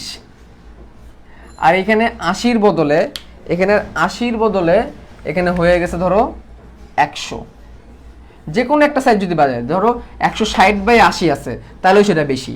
মানে যদি এমন হয় যে 160/80, তার মানে উপরের বলে না উপরেরটা বেশি, আমার উপরেরটা বেশি থাকে, আমার নিচেরটা বেশি থাকে। উপরের নিচের বলতে কি, উপরে বলতে সিস্টোলিক প্রেশার আর নিচেরটা বলে ডায়াস্টোলিক প্রেশার বলে। যে কোনো একটাই যদি বেশি থাকে তাহলে এটাকে হাই ব্লাড প্রেশার বা হাইপারটেনশন বলবো। দেখবা তোমাদের আব্বু আম্মুকে বলতে যে আমার উপরেরটা বেশি, আমার নিচেরটা বেশি, শুনো না এরকম বলে? এরকম বলতে শোনো না যে আমার উপরেরটা বেশি, অনেকে বলে আমার নিচেরটা বেশি থাকে, অনেকে আবার বলে আমার উপরেরটা কম থাকে, আবার নিচেরটা কম থাকে, এরকম বলে না? তো এইটাই, যে কোনো একটা যদি বেশি থাকে তাহলে সেটাকে আমরা হাইপার টেনশনে যাব। এবং এটা মাঝে মাঝে এত মারাত্মক হয়ে যায়, এটা মাঝে মাঝে এত মারাত্মক হয়ে যায় যখন ব্রেন স্ট্রোক করে, যখন স্ট্রোক করে সেটা কি মারাত্মক অবস্থা এরকম এরকম হয়ে যায়। দেখো 220/140 বা 220/160 এরকমও আসতে দেখছি, এরকম আসতে দেখছি আমি। এবং এই পেশেন্টটা মারা যায়। দেখো হার্ট এত বেশি জোরে প্রেশার দেয়, হার্ট এত বেশি প্রেশার দেয় যে এই ধমনীগুলোর উপরে 220 আর 160 মিলিমিটার অফ মার্কারের মধ্যে চাপ পড়ে। মানে এই চাপ পড়লে হয়টা কি, আবার এই চাপটা বোঝে কে? ব্রেন বোঝে। ব্রেন যখন কন্ট্রোল করতে পারে না তখনই তো এই যে হাই ব্লাড প্রেশারের রোগী হয়ে যায়। যে বায়ো রিসেপ্টরের কথা বললাম, বায়ো রিসেপ্টরের মাধ্যমে ব্রেন যখন কন্ট্রোল করতে পারে না, রিসেপ্টর যখন কন্ট্রোল করতে পারে না, তখনই প্রেশারের রোগী হয়ে যায়। তো যেটা বলতেছিলাম যে এইরকম স্টেট হলে কি হয়, তখন সারা দেহের মধ্যে অনেক জোরে জোরে রক্ত প্রবাহিত হয়, রক্তের চাপ অনেক বেড়ে যায়। রক্তের চাপ বেড়ে গেলে কি হয়, রক্তের চাপ বেড়ে গেলে কি হয়? এখনো অনেকে প্রশ্ন করতেছে ভাই বেজো মোটর কি। বললাম ভাই ব্রেন রিলেটেড যেগুলো আছে এগুলো আপাতত স্কিপ করো। ভেজো মোটর, মোটর মানে কি? মোটর মানে হচ্ছে, মোটর বোঝাইতে হবে তোমাদের, মানে যেই উদ্দীপনাগুলা আমাদের মাসেলকে মানে ব্রেন থেকে আসে আমাদের শরীরে কোনো জায়গায়, ঠিক আছে, ভেজোমোটর। এবং ভেজোমোটর সেন্টার আছে যেগুলো হচ্ছে আমাদের বডির মোটর সেন্টারকে কন্ট্রোল করে, মানে বডির যে ব্রেন থেকে যে বডিতে যে কমান্ডগুলো আসে সেই কমান্ডগুলোকে কন্ট্রোল করে। এই জন্য বলছিলাম এগুলো আপাতত বাদ দাও, ব্রেন অধ্যায়টা পড়ে নাও, তারপরে তোমরা ক্লিয়ার হবা। কোনটা কোনটা ডায়াস্টোলিক না সিস্টোলিক? ও আচ্ছা আচ্ছা, সরি। তো কি হয়, রক্তের চাপ বেড়ে যায়, রক্তের চাপটা বাড়ার কারণে তখন কি হয়, ব্রেনের মধ্যে যে ধমনী বা শিরাগুলো আছে সেই ধমনী বা শিরাগুলো ফেটে যায়, ছিঁড়ে যায়, তখন ব্রেনের মধ্যে রক্তক্ষরণ হয়, তখন এটাকে বলে স্ট্রোক। তাহলে স্ট্রোক কি? ব্রেনের মধ্যে রক্তক্ষরণ হলে তখন এটাকে স্ট্রোক বলে, হাই ব্লাড প্রেশারের কারণে। ঠাস করে যদি কারো প্রেশার বাড়িয়ে দেয় তখনই কিন্তু এই সমস্যাটা হয়। এখন চলো তোমাদের লাইফ রিলেটেড কিছু জিনিস শেখাই। হ্যাঁ, তোমাদের লাইফ রিলেটেড কিছু কথা বলি। তোমরা যদি কখনো দেখো এরকম হয় যে আলটিমেটলি তোমাদের আব্বু বা আম্মু বা কারোরই যেরকম হয় যে সে হচ্ছে প্রেশারের পেশেন্ট, প্রেশারের রোগী, সেটা তোমাদের দাদা দাদি হইতে পারে। কারণ সাধারণত দাদা দাদির ক্ষেত্রে এই জিনিসটা বেশি হয়, কারণ আমি আমার নিজের দাদিকে এভাবে স্ট্রোক করে প্যারালাইজ হয়ে পরে মারা যেতে দেখছি, ঠিক আছে, অনেকদিন প্যারালাইজড হয়েছিল, 1 বছরের কাছাকাছি। যেটা হয় যারা হচ্ছে প্রেশারের রোগী, যারা হচ্ছে রেগুলার ব্লাড প্রেশারের ওষুধ খান, তাদের ক্ষেত্রে এই জিনিসটা মাথায় রাখবা যে তাদের যে কোনো সময় প্রেশারে কিন্তু আপ ডাউন করতে পারে। সো যারা রেগুলার প্রেশারের মেডিসিন খাচ্ছে তাদের কিন্তু প্রেশারের মেডিসিনগুলো মিস দেওয়া যাবে না, তাদের প্রেশারের মেডিসিন কী করা যাবে না, মিস দেওয়া যাবে না, রেগুলার খেয়ে যেতে হবে। যদি কখনো মিস দেন উনি তখনই কিন্তু প্রেশারে আপ ডাউন করবে। এবং ঠাস করে প্রেশার কন্ট্রোল থেকে যদি হঠাৎ করে যদি বেড়ে যায়, হঠাৎ করে যদি বেড়ে যায়, তখন এত যে রক্ত প্রবাহিত হবে ব্রেনে, ব্রেনের ভিতরে যে রক্তনালিকাগুলো আছে সেই রক্তনালিকাগুলো ছিঁড়ে যাবে, ছিঁড়ে গেলেই তখন রক্তক্ষরণ হয়ে সেই পেশেন্টটা স্ট্রোক করবে। স্ট্রোক করা মানে কি? স্ট্রোক করা মানে হচ্ছে রক্তক্ষরণ করা। অনেকে বলে হার্টে স্ট্রোক করছে, ভাই হার্টে স্ট্রোক করে বাট ওটা আসলে অ্যাটাক, হার্টে বেশিরভাগ ক্ষেত্রে অ্যাটাক করে, আমরা অ্যাটাকটাকে স্ট্রোক বানাই ফেলাই, ঠিক আছে। তো এই জিনিসগুলো একটু আমরা মাথায় রাখবো, ঠিক আছে।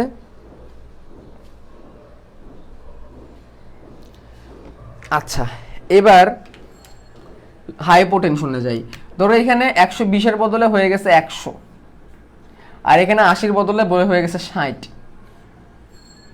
আবার ধরো এখানে 120-এর বদলে হয়ে গেছে 90, আবার ওইখানে ধরো 80 আছে।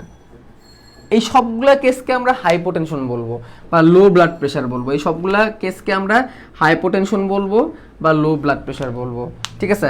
আমার আম্মু যখন মারা যান না ঠিক, আমার আম্মু যখন হার্ট অ্যাটাক হয়, হার্ট অ্যাটাক হওয়ার সময় আমার নিজের চোখে দেখা, সেকেন্ড টাইম যেদিন হার্ট অ্যাটাক হয় মারা যাওয়ার আগের দিন, তোমাদের তো গল্প বলছিলাম আমি, মারা যাওয়ার আগের দিন যখন হার্ট অ্যাটাক হয় আমি নিজে দেখে গেছিলাম। ঘটনাটা এরকম ছিল যে আইসিইউতে, ওইটা হচ্ছে আইসিইউর 9ম দিন, 20-21 9ম দিন, আইসিইউ এর 9ম দিন, ঠিক আছে। তো তখন আম্মুর বিকাল 4টা 4:30 বাজে, দেখো ব্লাড প্রেশার জিনিসটা কি এটা বোঝানোর জন্যে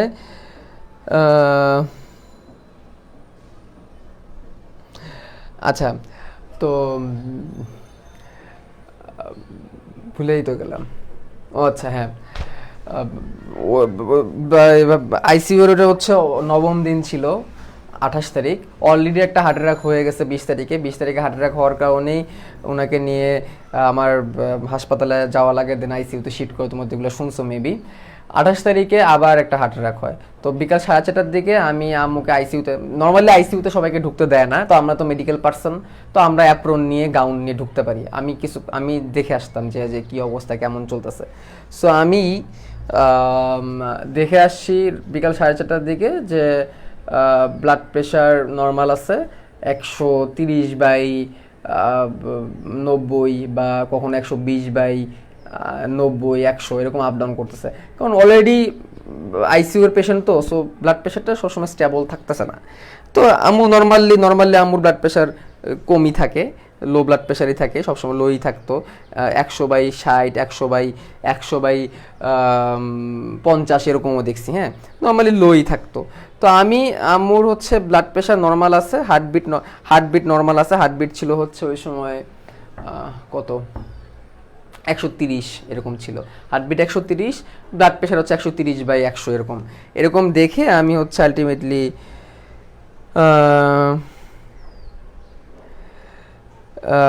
আমি হচ্ছে নামাজ পড়তে গেলাম, আসরের নামাজ পড়তে গেলাম। তো আসরের নামাজ পড়তে যাওয়ার সময় মানে আলটিমেটলি আমি নামাজ পড়ে খাওয়া দাওয়া করে আমি উপরে উঠছি। যখন উপরে উঠছি তখন বাজে হচ্ছে 5:15। ভাবলাম একটু আইসিইউ থেকে দেখে আসি কী অবস্থা। ওই যে বললাম আমরা তো মেডিকেল পার্সন, তো আমরা ঢুকতে পারি, ঠিক আছে, আমরা নিজেদের সেফটি মেনটেন করে, পেশেন্টের সেফটি মেনটেন করে ঢুকতে পারি, হ্যান্ড স্যানিটাইজার দিয়ে, তারপর হচ্ছে ওই যে স্প্রে দিয়ে, ডিসইনফেক্টর স্প্রে দিয়ে আমরা ঢুকতে পারি। কারণ স্বাভাবিক আমার নিজের থেকে এখানে পেশেন্টের যে ইনফেকশনটা বেশি গুরুত্বপূর্ণ, পেশেন্টের যদি ইনফেকশন না হয়। তো আমি গেলাম, আমি ঢোকার পরে দেখি যে আমার আম্মু মুখ দিয়ে দম নিচ্ছে। তো ভেন্টিলেশন তো অলরেডি মুখের মতো লাগানো। ভেন্টিলেশন মানে কি, ভেন্টিলেশন জিনিসটা কি, একটা হচ্ছে অক্সিজেন সাপোর্ট, একটা হচ্ছে ভেন্টিলেশন সাপোর্ট। অক্সিজেন সাপোর্ট মানে হচ্ছে সে অক্সিজেন নিতে পারতেছে না, এই জন্য তাকে অক্সিজেন দিয়ে রাখা। আর ভেন্টিলেশন সাপোর্ট কি হচ্ছে, দেখো না মুখের মধ্যে একটা পাইপ ঢুকায় দেয়, মোটা একটা পাইপ, এটা বা একটা মেশিনের মধ্যে লাগানো থাকে, ওইটাকে বললে ভেন্টিলেশন সাপোর্ট। ভেন্টিলেশন সাপোর্ট দিয়ে ফুসফুসটাকে ফুলানো হয়। ফুসফুস যখন নিজে ফুলতে পারে না, তখন ভেন্টিলেশন সাপোর্ট দিয়ে ফুসফুসকে ফুলানো হয়। তো ফুসফুসটাকে ভেন্টিলেশন সাপোর্ট থাকলে ততটা মানে তখন সব কিছু নর্মাল থাকে। তো ভেন্টিলেশন সাপোর্ট থাকার পরও দেখছি মুখ দিয়ে দম নিচ্ছে। সাথে সাথে আমি ইয়েতে দেখলাম, ওই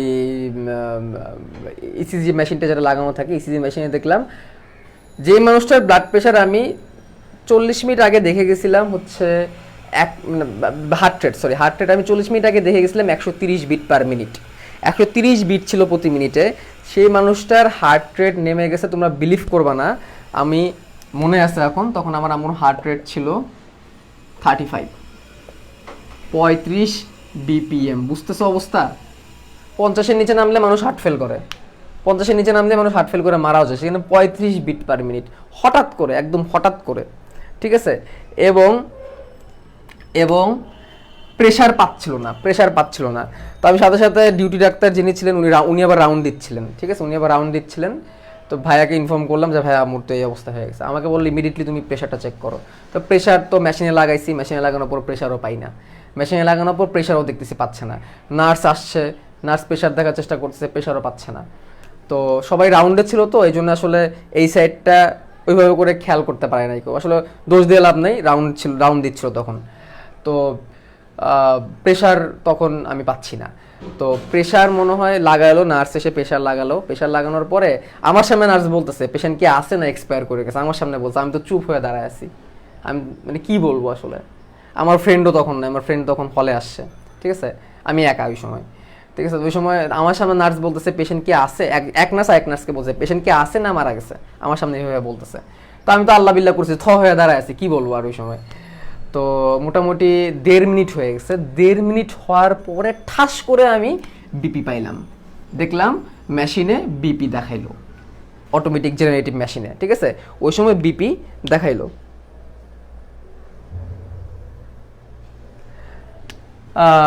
তখন বিপিটা আমি দেখে আমি আসলে বিশ্বাস করতে পারতেছিলাম না যে এরকম বিপি কি হইতে পারে। ওই সময় আমি বিপি দেখি কত, তোমরা ভাববা যে এটাও কেমনে পসিবল। ওই সময় বিপি ছিল হচ্ছে 35/20, 35/20, মানে কোনো প্রেশার নাই, মানে একদমই লো, একদমই লো। হ্যাঁ, 35/20।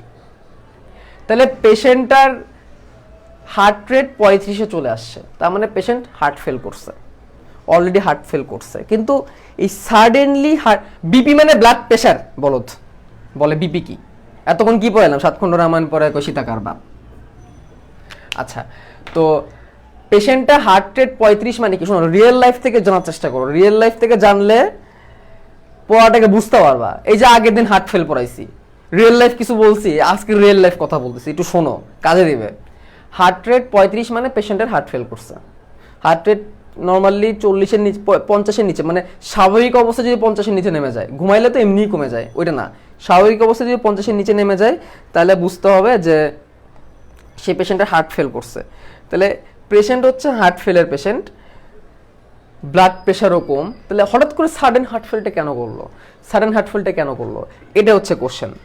তো ডাক্তার বলতেছে কি হলো, 10 মিনিট আগে আমি দেখে গেলাম রাউন্ডে সব কিছু ঠিক আছে, হঠাৎ করে কি হয়ে গেল? তো ইমিডিয়েটলি আমার এখনো মনে আছে, একটু রিলেট করো, একটু রিলেট করো রিয়েল লাইফ থেকে যে এক্সপিরিয়েন্স। শোনো, পড়ালেখা করে অনেক কিছু শিখতে পারবা, অনেক কিছু শিখতে পারবা পড়ালেখা করে, বাট তুমি 3 বছর পড়ালেখা করে যা না শিখবা, 3 ঘন্টার এক্সপিরিয়েন্স তার থেকে বেশি শেখাবে তোমাকে। তো সেই এক্সপিরিয়েন্সের গল্পগুলো তোমাদেরকে বলতেছি, ঠিক আছে? সেই এক্সপিরিয়েন্সের গল্পগুলো তোমাদেরকে বলতেছি। আমি দেখলাম ইমিডিয়েটলি আইসিইউতে তো ইমিডিয়েটলি অ্যাকশন নিতে হয়। ইমিডিয়েটলি আম্মুর একটা স্যালাইন ঝুলানো ছিল, 1 লিটারের একটা স্যালাইন, 1 লিটারের একটা স্যালাইন ঝুলানো ছিল। ইমিডিয়েটলি ডাক্তার ভাইয়া, উনি সিনিয়র ভাইয়া ডাকি আর কি, উনি ইমিডিয়েটলি নার্সকে বললেন যে 4-5টা ইঞ্জেকশনের নাম বলেন। তখন আমার কান ব্ল্যাঙ্ক হয়ে গেছে, আমার যে অডিটরি নার্ভ আছে, অডিটরি নার্ভ তখন ব্ল্যাঙ্ক, মানে আমি কানে কিছু শুনতেছি না, আমি চোখ দিয়ে খেলে দেখতেছি, আমি দাঁড়ায় আছি, চোখ দিয়ে দেখতেছি। এই যে অন্য পেশেন্টের অ্যাটেন্ডেন্স হতো সাধারণত ঢুকতে দিত না, বের করে দিত, কারণ আমি তো মেডিকেল পার্সন, আমাকে তো, আমি হয়ে দাঁড়ায় দাঁড়ায় খালি সব দেখতেছি, ঠিক আছে? আরেকজন সিনিয়র ডাক্তার ছিল, উনি হচ্ছে সিনিয়র বলতে সিনিয়র না, জুনিয়র ডাক্তার ছিল।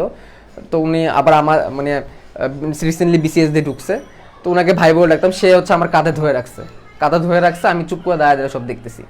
তো আমি দেখলাম ইমিডিয়েটলি শাহিন ভাই, মানে যে ইনচার্জ ছিল, সেই ইনচার্জ ইমিডিয়েটলি ওই যে স্যালাইন ব্যাগটা ছিল, স্যালাইন ব্যাগে যেখানে মিনিটে 20 ফোঁটা যায় বা 10 ফোঁটা যায়, সেই স্যালাইন ব্যাগকে ফুললি অন করে 2 হাত দিয়ে একটা চাপ দিছে, 2 হাত দিয়ে একটা চাপ দিয়ে অর্ধেক স্যালাইন, মানে কি 500 ml স্যালাইন, মানে কি হাফ লিটার স্যালাইন 2 মিনিটের মাথায় আম্মু শরীরে ঢুকাই দিছে, হাত দিয়ে চাপ দিয়ে। মানে টিভিতে যেটা দেখি না, যে হঠাৎ করে রোগী মারা যাওয়ার মতো অবস্থা হলে ডাক্তাররা ইমিডিয়েট অ্যাকশন নেয়, সেটা আমি নিজের চোখে দেখছি, বুঝছো? তো ইমিডিয়েটলি চাপ দিয়ে মানে হাফ লিটার স্যালাইন ব্যাগ চাপ দিয়ে শাহিন ভাই হচ্ছে ইনচার্জ, উনি অনেক সিনিয়র ডাক্তার। তো উনি আম্মুর শরীরে 2 মিনিটের মধ্যে ইনজেকশনটা, মানে সরি স্যালাইনটা দিয়ে দেয়।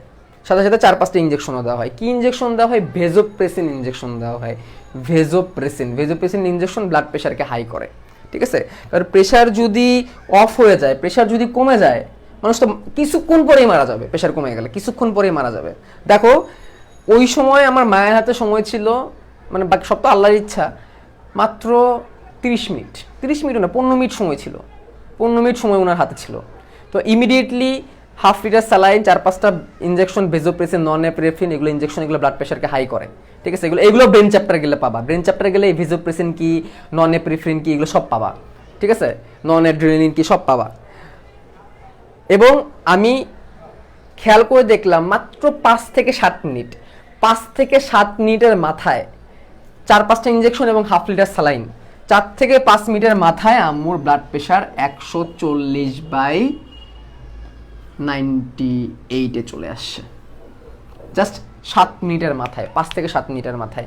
কেন? এখন কোশ্চেন হচ্ছে কেন, এতক্ষণ প্যাচাল কেন পারলাম, এতক্ষণ এই গল্পগুলো কেন বললাম? মনে আছে নিম্নচাপ রিসেপ্টরকে আয়তন রিসেপ্টর বলা হয়? একটু বলো।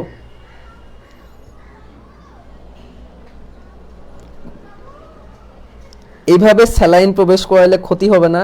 এবার তুমি বলো, এবার এই যে এই কোশ্চেনটার আনসার যে একজন করলা, এইভাবে স্যালাইন প্রবেশ করালে ক্ষতি হবে না, এই কোশ্চেনটার আনসারটা আমি কেমনে দিব?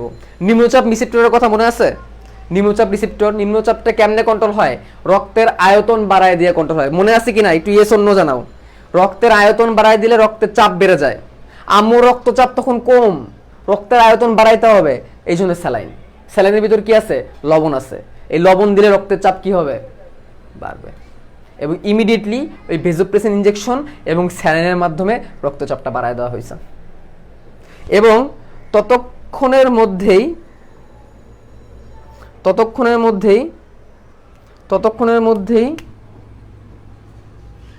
হার্ট রেটটাও আমি দেখলাম 90-তে চলে গেছে সেকেন্ড টাইম পরবর্তীতে। Immediate action. একজন খুব ভালো বলছো যে এত বেশি রক্ত স্যালাইন প্রবেশ করালে ক্ষতি হবে না। তোমার কমেন্টটা আমার আসলে ভালো লাগছে যে মারা যাওয়ার থেকে বড় ক্ষতি আর কি হতে পারে। আইসিইউতে রোগীর জীবন বাঁচানোটা হচ্ছে সব থেকে বেশি গুরুত্বপূর্ণ। দেখছো নিম্নচাপ রিসেপ্টর কেমনে কাজ করে? যে জিনিসটা আমি আর্টিফিশিয়ালি করলাম চাপ দিয়ে, নিম্নচাপ রিসেপ্টর সেটাই করে। রক্তের মধ্যে চাপটাকে বাড়ানোর জন্য রক্তে লবণ ঢুকায় দেয়। শরীরে যে লবণ আছে রক্তের মধ্যে প্রবেশ করায়, শরীরের ভিতরে যে তরল পদার্থ আছে পানি আছে সেখান থেকে লবণটা নিয়ে রক্তে দিয়ে দেয়, যে রক্তের চাপটা আবার বেড়ে যায়। দেখছো কেন বললাম এতক্ষণ এই গল্পগুলা, কেন আমার আম্মুর কাহিনীগুলো বললাম, যাতে তোমরা রিলেট করতে পারো জিনিসগুলাকে। ঠিক আছে, আমার মনে হয় তোমরা ভুল বানায় জিনিসগুলা। আচ্ছা, তো এইভাবে কন্ট্রোল হয়। এবং এখন ডাক্তার বলতেছে যে কি হইলো, হঠাৎ করে কি হইলো যে হার্ট এরকম শকে চলে গেল পেশেন্ট। তখন শাহিন ভাই বলতেছে হয়তোবা পেশেন্ট হঠাৎ করে ভাবলো যে হয়তোবা পেশেন্টের অ্যাকিউট এমআই হয়েছে। এমআই মানে মায়োকার্ডিয়াল ইনফেকশন, হার্ট অ্যাটাককে এমআই বলে আর কি। অ্যাকিউট এমআই মানে ঠাস করে আবার একটা হার্ট অ্যাটাক হয়েছে। অলরেডি তো একটা হার্ট অ্যাটাক হয়ে গেছে 20 তারিখে, 28 তারিখে আবার মনে হয় একটা হার্ট অ্যাটাক হয়েছে। হার্ট অ্যাটাক হয়ে হার্টে ব্লক হয়ে গেছে, ব্লক হয়ে কার্ডিয়াক আউটপুট মানে রক্ত বের হওয়া কমে গেছে। হঠাৎ করে মনে হয় ব্লক হয়েছে হার্টে। হঠাৎ করে কেমনে ব্লক হয়? হার্টের ভিতরে রক্তক্ষরণ হয়ে ব্লকটা হতে পারে, হার্টের ভিতর স্ট্রোক হয়ে এটা হতে পারে। হার্টের ভিতরে ব্লক হয়ে গেছে, তো সাথে সাথে ইসিজি করালো। ইসিজি করানোর পরে বললো হ্যাঁ হার্টে ব্লক আছে, হঠাৎ করে হার্টে ব্লক হয়েছে।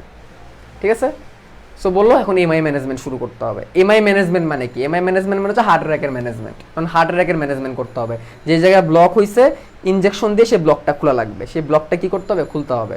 এখন আমাকে বলতেছে ওই সময় বাজে হচ্ছে রাত, মানে অলরেডি টেস্ট করে শিওর হয়েছে যে হার্ট অ্যাটাক, এটা টেস্ট করা লাগছে। আমাকে বলতেছে যে এখন এমআই ম্যানেজমেন্ট বা হার্ট অ্যাটাকের ম্যানেজমেন্ট করতে হবে। দুটো রিস্ক আছে। যদি পেশেন্টের এমআই ম্যানেজমেন্ট করা না হয়, আপাতত তো ব্লাড প্রেশারকে ইনজেকশন দিয়ে কন্ট্রোল করে রাখা হয়েছে, বাট এভাবে বেশিক্ষণ রাখা যাবে না। পেশেন্টের হার্ট আজকে রাতেই বন্ধ হয়ে যাবে এবং মারা যাবে, আমাকে বলতেছে, তুমি যদি হার্ট অ্যাটাকের ম্যানেজমেন্ট না করো। ঠিক আছে, আবার তুমি যদি হার্ট অ্যাটাকের ম্যানেজমেন্ট করো, যে রক্তগুলা জমছে হার্টে, যেটা কারণে ব্লকটা হয়েছে, সেটাকে খোলার জন্য এমন কিছু ইনজেকশন দেওয়া লাগবে যেটা রক্তকে ভেঙে দেয়, অনুচক্রিকাকে ভেঙে দেয়, রক্তকে ভেঙে দেয়। রক্তকে ভেঙে দিলে এই জায়গায় ব্লকগুলো খুলে যাবে, রক্তগুলা যেগুলো জমছিল সেগুলো খুলে যাবে। সেটা দিলে আবার বিপদ আছে, এটা দিলে শরীরের ভিতরে ব্লিডিং হইতে পারে। শরীরের ভিতরে ব্লিডিং হয়ে পেশেন্ট নাক থেকে, মুখ থেকে, কান থেকে রক্ত বের হয়ে মারা যেতে পারে। দুটো রিস্কই আছে। সো এখন যে কোনো একটা ডিসিশন নিতে হবে। তো সেক্ষেত্রে বুদ্ধিমানের ডিসিশন হচ্ছে হার্ট অ্যাটাকের ম্যানেজমেন্টের ডিসিশন। সো আমি ওটাই দিলাম, কারণ আমি যদি হার্ট অ্যাটাকের ম্যানেজমেন্ট না করি তাহলে তো পেশেন্ট এমনিই আজকে রাতে মারা যাবে। তো হার্ট অ্যাটাকের ম্যানেজমেন্ট শুরু করা হলো, ওই রাতেই শুরু করা হলো। পরের দিন সকাল পর্যন্ত আস্তে আস্তে নর্মাল হয়েছিল, বাট তারপরের দিনই মারা যায়। সো আর বেশিক্ষণ বাঁচায় রাখা সম্ভব হয় নাই। এরপরে হার্ট অ্যাটাক হওয়ার 24 ঘন্টার পরেই মারা যায়। বিকাল 4:30 থেকে হার্ট অ্যাটাক হয়েছিল, পরের দিন বিকাল 4:30টার সময় মারা যায়। তো এই ঘটনাগুলো এই কারণেই বললাম যে হার্ট অ্যাটাক আর হার্ট ফেলের মধ্যে আমরা গুলাই ফেলি। এই গুলটা যাতে আমাদের ঠিক হয়, এই জিনিসটা যাতে আমাদের ঠিক হয়, যাতে এটা আমাদের ঠিক থাকে, এই জন্য আমার এত কিছু বলা। হার্ট ফেল মানে হচ্ছে হার্ট ঠিক মতে ঠিক নিজেই দুর্বল হয়ে যায়, হার্টবিট কমে যায়, হার্টবিট কমে যায়। আর হার্ট অ্যাটাক কি? হার্ট অ্যাটাক হচ্ছে হার্টের মধ্যে ব্লক হওয়া, হার্টের মধ্যে কি হওয়া? ব্লক হওয়া। সেই ব্লকটা কোলেস্টেরল জমে হইতে পারে, অনেক দিন ধরে হইতে পারে, আবার সেই ব্লকটা ঠাস করে হয়ে যেতে পারে। ঠাস করে হলে এটাকে বলে অ্যাকিউট, আর অনেক দিন ধরে হলে এটাকে বলে ক্রনিক। এটা তোমরা যখন ফুসফুস অধ্যায় পড়বা তখন জানবা। যখন দেখবা কোনো জায়গায় লেখা ক্রনিক, মানে বুঝবা এই জিনিসটা অনেক দিন ধরে হয়েছে, আস্তে আস্তে আস্তে আস্তে আস্তে আস্তে হয়েছে। আর কোনো জায়গায় যদি লেখা থাকে অ্যাকিউট, তাহলে বুঝবা এটা হঠাৎ করে হয়ে গেছে। যাদের কোলেস্টেরল বেশি, তাদের একটু একটু একটু একটু করে ফ্যাট জমতে জমতে হার্ট ব্লক হয়ে যায়। আর যাদের হঠাৎ করে হার্টে ব্লক হয়, রক্ত জমে ব্লক হয়, এটাকে বলে অ্যাকিউট। হঠাৎ করে এটা বেশি ডেঞ্জারাস, তখন আর পেশেন্ট সময় দেয় না ট্রিটমেন্ট করানোর মতো, বুঝছো? স্ট্রোকটা কি? এই যে স্ট্রোকটাই হচ্ছে রক্তক্ষরণ। স্ট্রোক হচ্ছে রক্তক্ষরণ, বা কোনো জায়গায় রক্ত জমে সেই জায়গায় ব্লক হয়ে যাওয়া, এটাকে আমি স্ট্রোক বলতে পারি। আইসিইউ রোগীগুলোকে সুস্থ থেকে বাঁচিয়ে, হ্যাঁ আইসিইউ মানেই তো তাকে বাঁচায় রাখাটা এখন চ্যালেঞ্জ, যেভাবে হোক বাঁচায় রাখতে হবে ওষুধ দিয়ে। আমার নিজের মনে আছে যে প্রত্যেকটা টাইম টু টাইম আল্লাহর ইচ্ছার বাকিটা হচ্ছে ওষুধ দিয়ে। এই একটা খনিজ লবণের তারতম্য, যে আমরা খনিজ লবণকে যে আমরা পাত্তা দিই না, আমরা খনিজ লবণকে যে পাত্তা দিই না, রক্ত অধ্যায়ে তো আমরা প্রথমে খনিজ লবণ পড়ছি, একটু আপ ডাউন হলে মানুষ মারা যেতে পারে। প্রতিদিন টেস্ট হয়ে এটা দেখা হইতো যে বডির সোডিয়াম, পটাশিয়াম, ক্লোরাইড এগুলো ব্যালেন্সে আছে কিনা। যেটা ইমব্যালেন্স হয়ে যেত সেটাই মেডিসিন দিয়ে ঠিক করা হতো টাইম টু টাইম। এটাই হচ্ছে আইসিইউ। তো ব্লকটা কেমনে হয়? একজন বলছো আজকের ক্লাসে মজা পাইলাম না। ভাই কি মজা দিব বলো? সব ক্লাসে যে মজা হবে এমন তো না, তাই না? আর আজকে এমনি শরীরটা ভালো না। দেখো, হার্ট তো নিজেও একটা পেশি, তাই না? হার্টেরও তো রক্ত দরকার, কারণ হার্ট সারা সবাইরে রক্ত দিয়ে যাবে, তা সে তো নিজেও একটা মাংসপিণ্ড, তারও তো রক্ত দরকার। তো হার্টের দেহে রক্ত সাপ্লাই করার জন্য এই যে মহাধমনী, দেখো এই যে মহাধমনী, এই মহাধমনী থেকে একটা বিশেষ প্রকৃতির ধমনী আসে, যার নাম হচ্ছে করোনারি ধমনী। এসে এই দুই দিকে ছড়ায় যায়। একটা হচ্ছে ডান করোনারি ধমনী, একটা হচ্ছে বাম করোনারি ধমনী। এরকম চারিদিকে ছড়ায় যায় হার্টের। একটা ডান দিকে ছড়ায় যায়, একটা বাম দিকে ছড়ায় যায়। এটার নাম কি? করোনারি ধমনী। কি নাম? করোনারি ধমনী। এটার নাম হচ্ছে করোনারি ধমনী। কি ধমনী? করোনারি ধমনী। এখন তোমরা সবাই বলো করোনারি ধমনীর উৎপত্তি কোন জায়গা থেকে হয়েছে? কুইকলি, আমি আর বেশিক্ষণ ক্লাস নিব না, শেষ করে দিব, অনেকক্ষণ হয়ে গেছে। এই ক্লাসে 1 ঘন্টা 12 মিনিট হয়ে গেছে। এখন তোমরা কুইকলি বলো, এই যে করোনারি ধমনী কোথা থেকে উৎপত্তি হয়েছে? কুইকলি।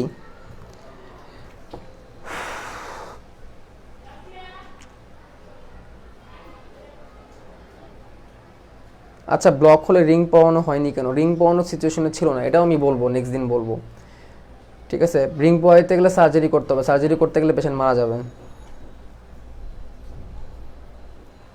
শোনো, আমার কাছ থেকে তোমাদেরকে শেখানো, নতুন কিছু শেখানো, সেটা গল্প দিয়ে হোক, সেটা রিয়েল লাইফ স্টোরি দিয়ে হোক, তোমাদেরকে শেখানোটাই হচ্ছে আমার আসল উদ্দেশ্য। শিখে যাতে তোমরা সারা জীবন মনে রাখতে পারো, এটি হচ্ছে আমার আসল উদ্দেশ্য। সাইনাস মানে কি? সাইনাস মানে গহ্বর। আচ্ছা, প্রশ্ন করছিলাম করোনারি ধমনীটা কোন জায়গা থেকে উৎপন্ন হয়? করোনারি ধমনীটা এই মহাধমনী থেকেই তৈরি হয়। মহাধমনী থেকে যখন সারা দেহে রক্ত যায়, তখন হার্টকেও সাপ্লাই দেওয়া লাগবে। হার্ট তো নিজেও একটা মানুষ, হার্টও তো একটা মানুষ, তাই না? হার্টেরও তো খিদা লাগে, হার্টও তো নিজেও তো একটা মাংস, তারও তো খিদা লাগে, তারও তো রক্ত দরকার, তারও তো অক্সিজেন দরকার। নাকি সে সারা জীবন দিন দরিয়া দেখায় যাবে? তা তো না। তো হার্টের শরীরে রক্তের অভাবটা পূরণ করার জন্য মহাধমনী থেকে লাইন এসে হার্টকে সাপ্লাই করে। মহাধমনী থেকে লাইন এসে কি করে? হার্টকে সাপ্লাই করে। তো এটা হচ্ছে হার্টের কাজ, এই করোনারি ধমনীর কাজ। আচ্ছা, এখন বলো করোনারি ধমনী কয়টা বলো তো? কুইকলি বলো। তোমরা এখনো পর্যন্ত প্রায় 200-র কাছাকাছি আসো, শেষ পর্যন্ত থাকো ভাই, শেষ পর্যন্ত থাকো। করোনারি ধমনী কয়টা হয়? কয়টা করোনারি ধমনী আছে? কুইকলি। আমি চাই তোমাদের ক্লাসের পড়া ক্লাসেই শেষ হোক। ভাই আপনার বাসা কোথায়? মিরপুর।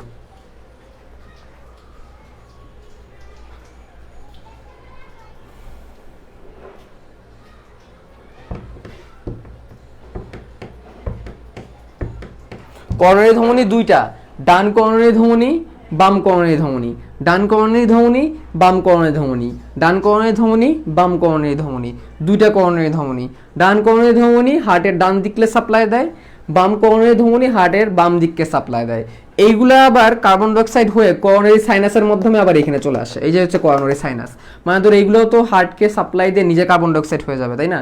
এখন তো এগুলোর ভিতরে অক্সিজেনযুক্ত রক্ত, এটা কোষে যেহেতু আবার কার্বন ডাইঅক্সাইড হবে, সেটা আবার করোনারি সাইনাসের মাধ্যমে এখানে ফিরে আসবে। ওটা হচ্ছে করোনারি সাইনাস, একজন প্রশ্ন করছিল, তাই সেদিকে যাব না। তো ডান করোনারি ধমনী, বাম করোনারি ধমনী, এটাকে বলা হয় করোনারি সংবহন। এটাকে বলা হয় কি? করোনারি সংবহন। আচ্ছা, হার্ট থেকে যখন সারা দেহে যায়, এটাকে বলা হয় সিস্টেমিক সংবহন। হার্ট থেকে যখন ফুসফুসে যায়, তখন সেটাকে বলা হয় পালমোনারি সংবহন। হার্ট থেকে যখন হার্টে যায় তখন সেটাকে বলে করোনারি সংবহন। আর অন্য একটা অঙ্গ থেকে যখন হার্টে আসে, যেমন সারা দেহ থেকে প্রথমে লিভারে যায়, লিভার থেকে পরে হার্টে আসে, এটাকে বলা হয় পোর্টাল সংবহন। 4 রকমের সংবহন আছে। সংবহন কয় রকমের? 4 রকমের। ভালো করে শোনো, 4 রকমের সংবহন আছে। সিস্টেমিক সংবহন, যখন হার্ট থেকে সারা দেহে ছড়ায় যায়, এটাকে বলে সিস্টেমিক সংবহন। সারা দেহ থেকে আবার হার্টে ফিরে আসে, সিস্টেমিক সংবহন। কিন্তু মাঝখানে যদি অন্য একটা অঙ্গ যেমন লিভার হয়ে আসে, তো সেটাকে বলে পোর্টাল সংবহন। যদি হার্ট থেকে ফুসফুসে যায়, ফুসফুস থেকে আবার হার্টে আসে, এটাকে বলা হয় পালমোনারি সংবহন। যেখানে পালমোনারি পাবা বুঝবা ফুসফুস। আর যদি হার্ট থেকে হার্টে যায় তাহলে এটাকে বলা হয় করোনারি সংবহন। এই 4 ধরনের সংবহন আছে, তোমাদের বইয়ের 170 পৃষ্ঠা দেওয়া আছে। সিস্টেমিক সংবহন হার্ট থেকে বডিতে, পালমোনারি সংবহন হার্ট থেকে ফুসফুসে, করোনারি সংবহন হার্ট থেকে হার্টে, তারপরে হচ্ছে পোর্টাল সংবহন অন্য একটা অঙ্গ থেকে হার্টে।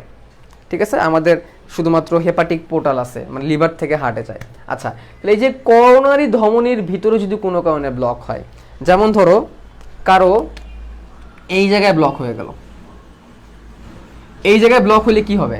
ব্লক কেমনে হইতে পারে? এই ব্লক কয় কারণে হতে পারে বলো? কয়টা কারণে ব্লক হইতে পারে?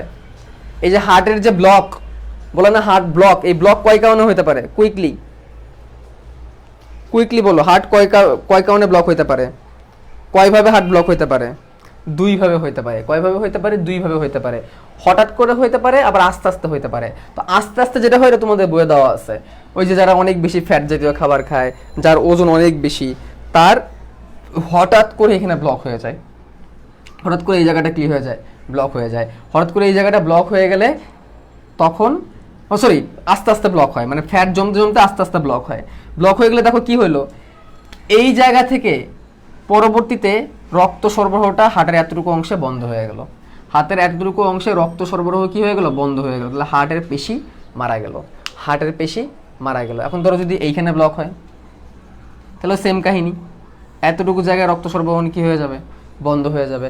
এই ব্লকটা ফ্যাট জমেও হইতে পারে, এই ব্লকটা হঠাৎ করে ব্লাড জমেও হইতে পারে।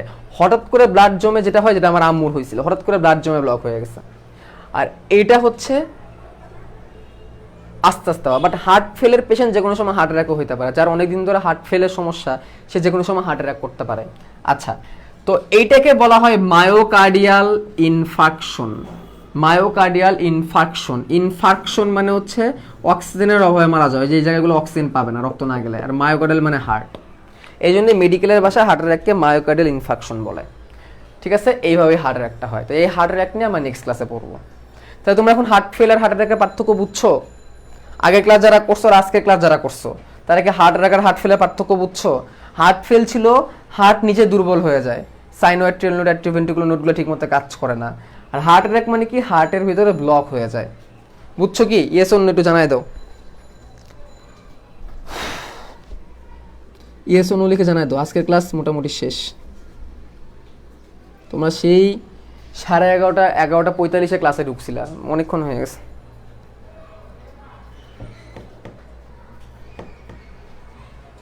হার্ট স্ট্রোক না বলে হার্ট অ্যাটাক বলে কেন? স্ট্রোক মানে তো আসলে বেসিক্যালি রক্তনালী ছিঁড়ে টিড়ে যাওয়া, কিন্তু রক্তনালী ছিঁড়ার মতো কিছু করতেছে না, এই জন্য স্ট্রোক বলে না, অ্যাটাক বলে। এখন কোশ্চেন করো, তোমাদের কারো কিছু জানা থাকলে কোশ্চেন করো। কারো যদি কিছু জানা থাকে কোশ্চেন করো। আমি তোমাদের একদম রিয়েল লাইফ এক্সপিরিয়েন্স থেকে, আমরা আজকে কী কী বললাম সেটা আগে বলি। আমরা আজকে বললাম বায়োরিসেপ্টর, রক্তচাপ। আমরা জানি বায়োরিসেপ্টর 2 রকমের, উচ্চচাপ বায়োরিসেপ্টর, নিম্নচাপ বায়োরিসেপ্টর। বায়োরিসেপ্টর কি করে? ব্লাড প্রেশার বাড়তেছে না কমতেছে সেটা দেখে এবং কন্ট্রোল করে। উচ্চচাপ বায়োরিসেপ্টর ব্লাড প্রেশার হাই হয়ে গেলে সেটাকে কমায় দেয়। আর নিম্নচাপ বায়োরিসেপ্টর ব্লাড প্রেশার লো হয়ে গেলে রক্তের আয়তন বাড়ানোর মাধ্যমে, যা আম্মুকে স্যালাইন দেওয়ার ঘটনাতে যেটা বললাম, এভাবে করে রক্তচাপটাকে বাড়ায় দেয়। এরপর আমরা বললাম কি? রক্তচাপ মাপার মেশিনের নাম কি? স্ফিগমোম্যানোমিটার। স্ফিগমোম্যানোমিটার কি করে? রক্তচাপকে মাপে। রক্তচাপ 2 ধরনের, সিস্টোলিক আর ডায়াস্টোলিক। সিস্টোলিক নর্মাল কত? 120 millimetre of mercury. Diastolic normal কত? 80 মিলিমিটার অফ মার্কারি। এই দুটোকে একসাথে বলে আমরা লিখি সিস্টোলিক বাই ডায়াস্টোলিক 120/80। যদি কোনো কারণে এর থেকে বেড়ে যায়, যেমন ধরো 140/100 হয়ে যায়, তাহলে এটাকে বলা হয় হাইপার টেনশন বা উচ্চ রক্তচাপ। যদি কোনো কারণে কমে যায়, যেমন ধরো 35/20, তখন সেটাকে বলা হয় হাইপোটেনশন বা নিম্ন রক্তচাপ। দুটোই খারাপ, নর্মাল থাকাই ভালো। ঠিক আছে। এরপরে আমরা কি পড়লাম, এরপরে আমরা পড়লাম রক্ত, হার্ট তো নিজ পেশি, হার্টকে রক্ত সরবরাহ করার জন্য করোনারি ধমনী আছে। করোনারি ধমনী মহাধমনী থেকেই তৈরি হয়, মহাধমনী থেকে তৈরি হয়ে দুই দিকে চলে যায়, ডান করোনারি ধমনী বাম করোনারি ধমনী দুই দিকে চলে যায়। এই করোনারি ধমনীতে যখন ব্লক হয় তখন সেটাকে বলা হয় হার্ট অ্যাটাক, তখন সেটাকে বলা হয় হার্ট অ্যাটাক। আর হার্ট যখন নিজেই দুর্বল হয়ে যায়, যখন নোটসগুলো ঠিকভাবে কাজ করে না, তখন হয় হার্ট ফেল। ঠিক আছে, যখন শরীরের ভিতরে পর্যাপ্ত পরিমাণ রক্ত থাকে না, হিমোগ্লোবিন যখন ডাউন হয়ে যায়, এক্ষেত্রে কিন্তু হার্ট ফেল হতে পারে। আচ্ছা, আর কি বললাম আমরা, সংবহন পড়লাম। হার্ট থেকে যখন হার্টে রক্ত যায় তখন করোনারি সংবহন, হার্ট থেকে যখন ফুসফুসে যায় তখন পালমোনারি সংবহন, হার্ট থেকে সারা দেহে যায় যখন আবার হার্টে আসে তখন সিস্টেমিক সংবহন। আর অন্য একটা অঙ্গ হয়ে যদি হার্ট আসে যেমন লিভার, তখন সেটাকে বলা হয় পোর্টাল সংবহন। আমরা নেক্সট দিন হার্ট অ্যাটাক পড়বো, হার্ট অ্যাটাক হলে কীভাবে সার্জারি করে, হার্ট ফেল হলে কীভাবে সার্জারি করে, পেসমেকার কেমনে বসায়, এগুলো আমরা পড়বো। তাহলে ইনশাল্লাহ আমাদের শেষ হয়ে যাবে। তাহলে এই পর্যন্তই আজকের class. Thank you very much. ক্লাসে অফলাইনের ফিল পাইছো তাই না? Thank you. তারপরেও তো ক্লাসে অ্যাটেন্ডেন্স কম। কারো কোনো কোশ্চেন থাকলে বলো।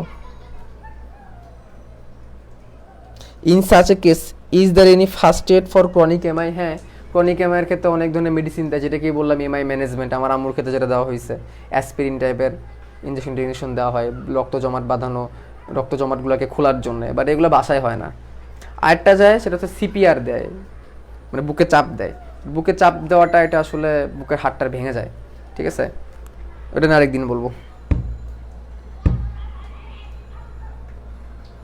হার্ট অ্যাটাককে 3টা হলেই মারা যায়, 1টা 2টা 3টা এগুলো আসলে কিছু না, 1টা হলেই মারা যেতে পারে যদি পুরোপুরি ব্লক হয়ে যায়। আবার একটু একটু হলে 2-3টা হলেও কিছু হয় না, একটা সময় তো মারা যাবেই, সবাই একদিন মারা যাবে। বিষয় হচ্ছে কে কতটুকু আমল করে মারা গেল, কে কতটুকু সৎভাবে থেকে মারা গেল, এটাই হচ্ছে ফ্যাক্ট।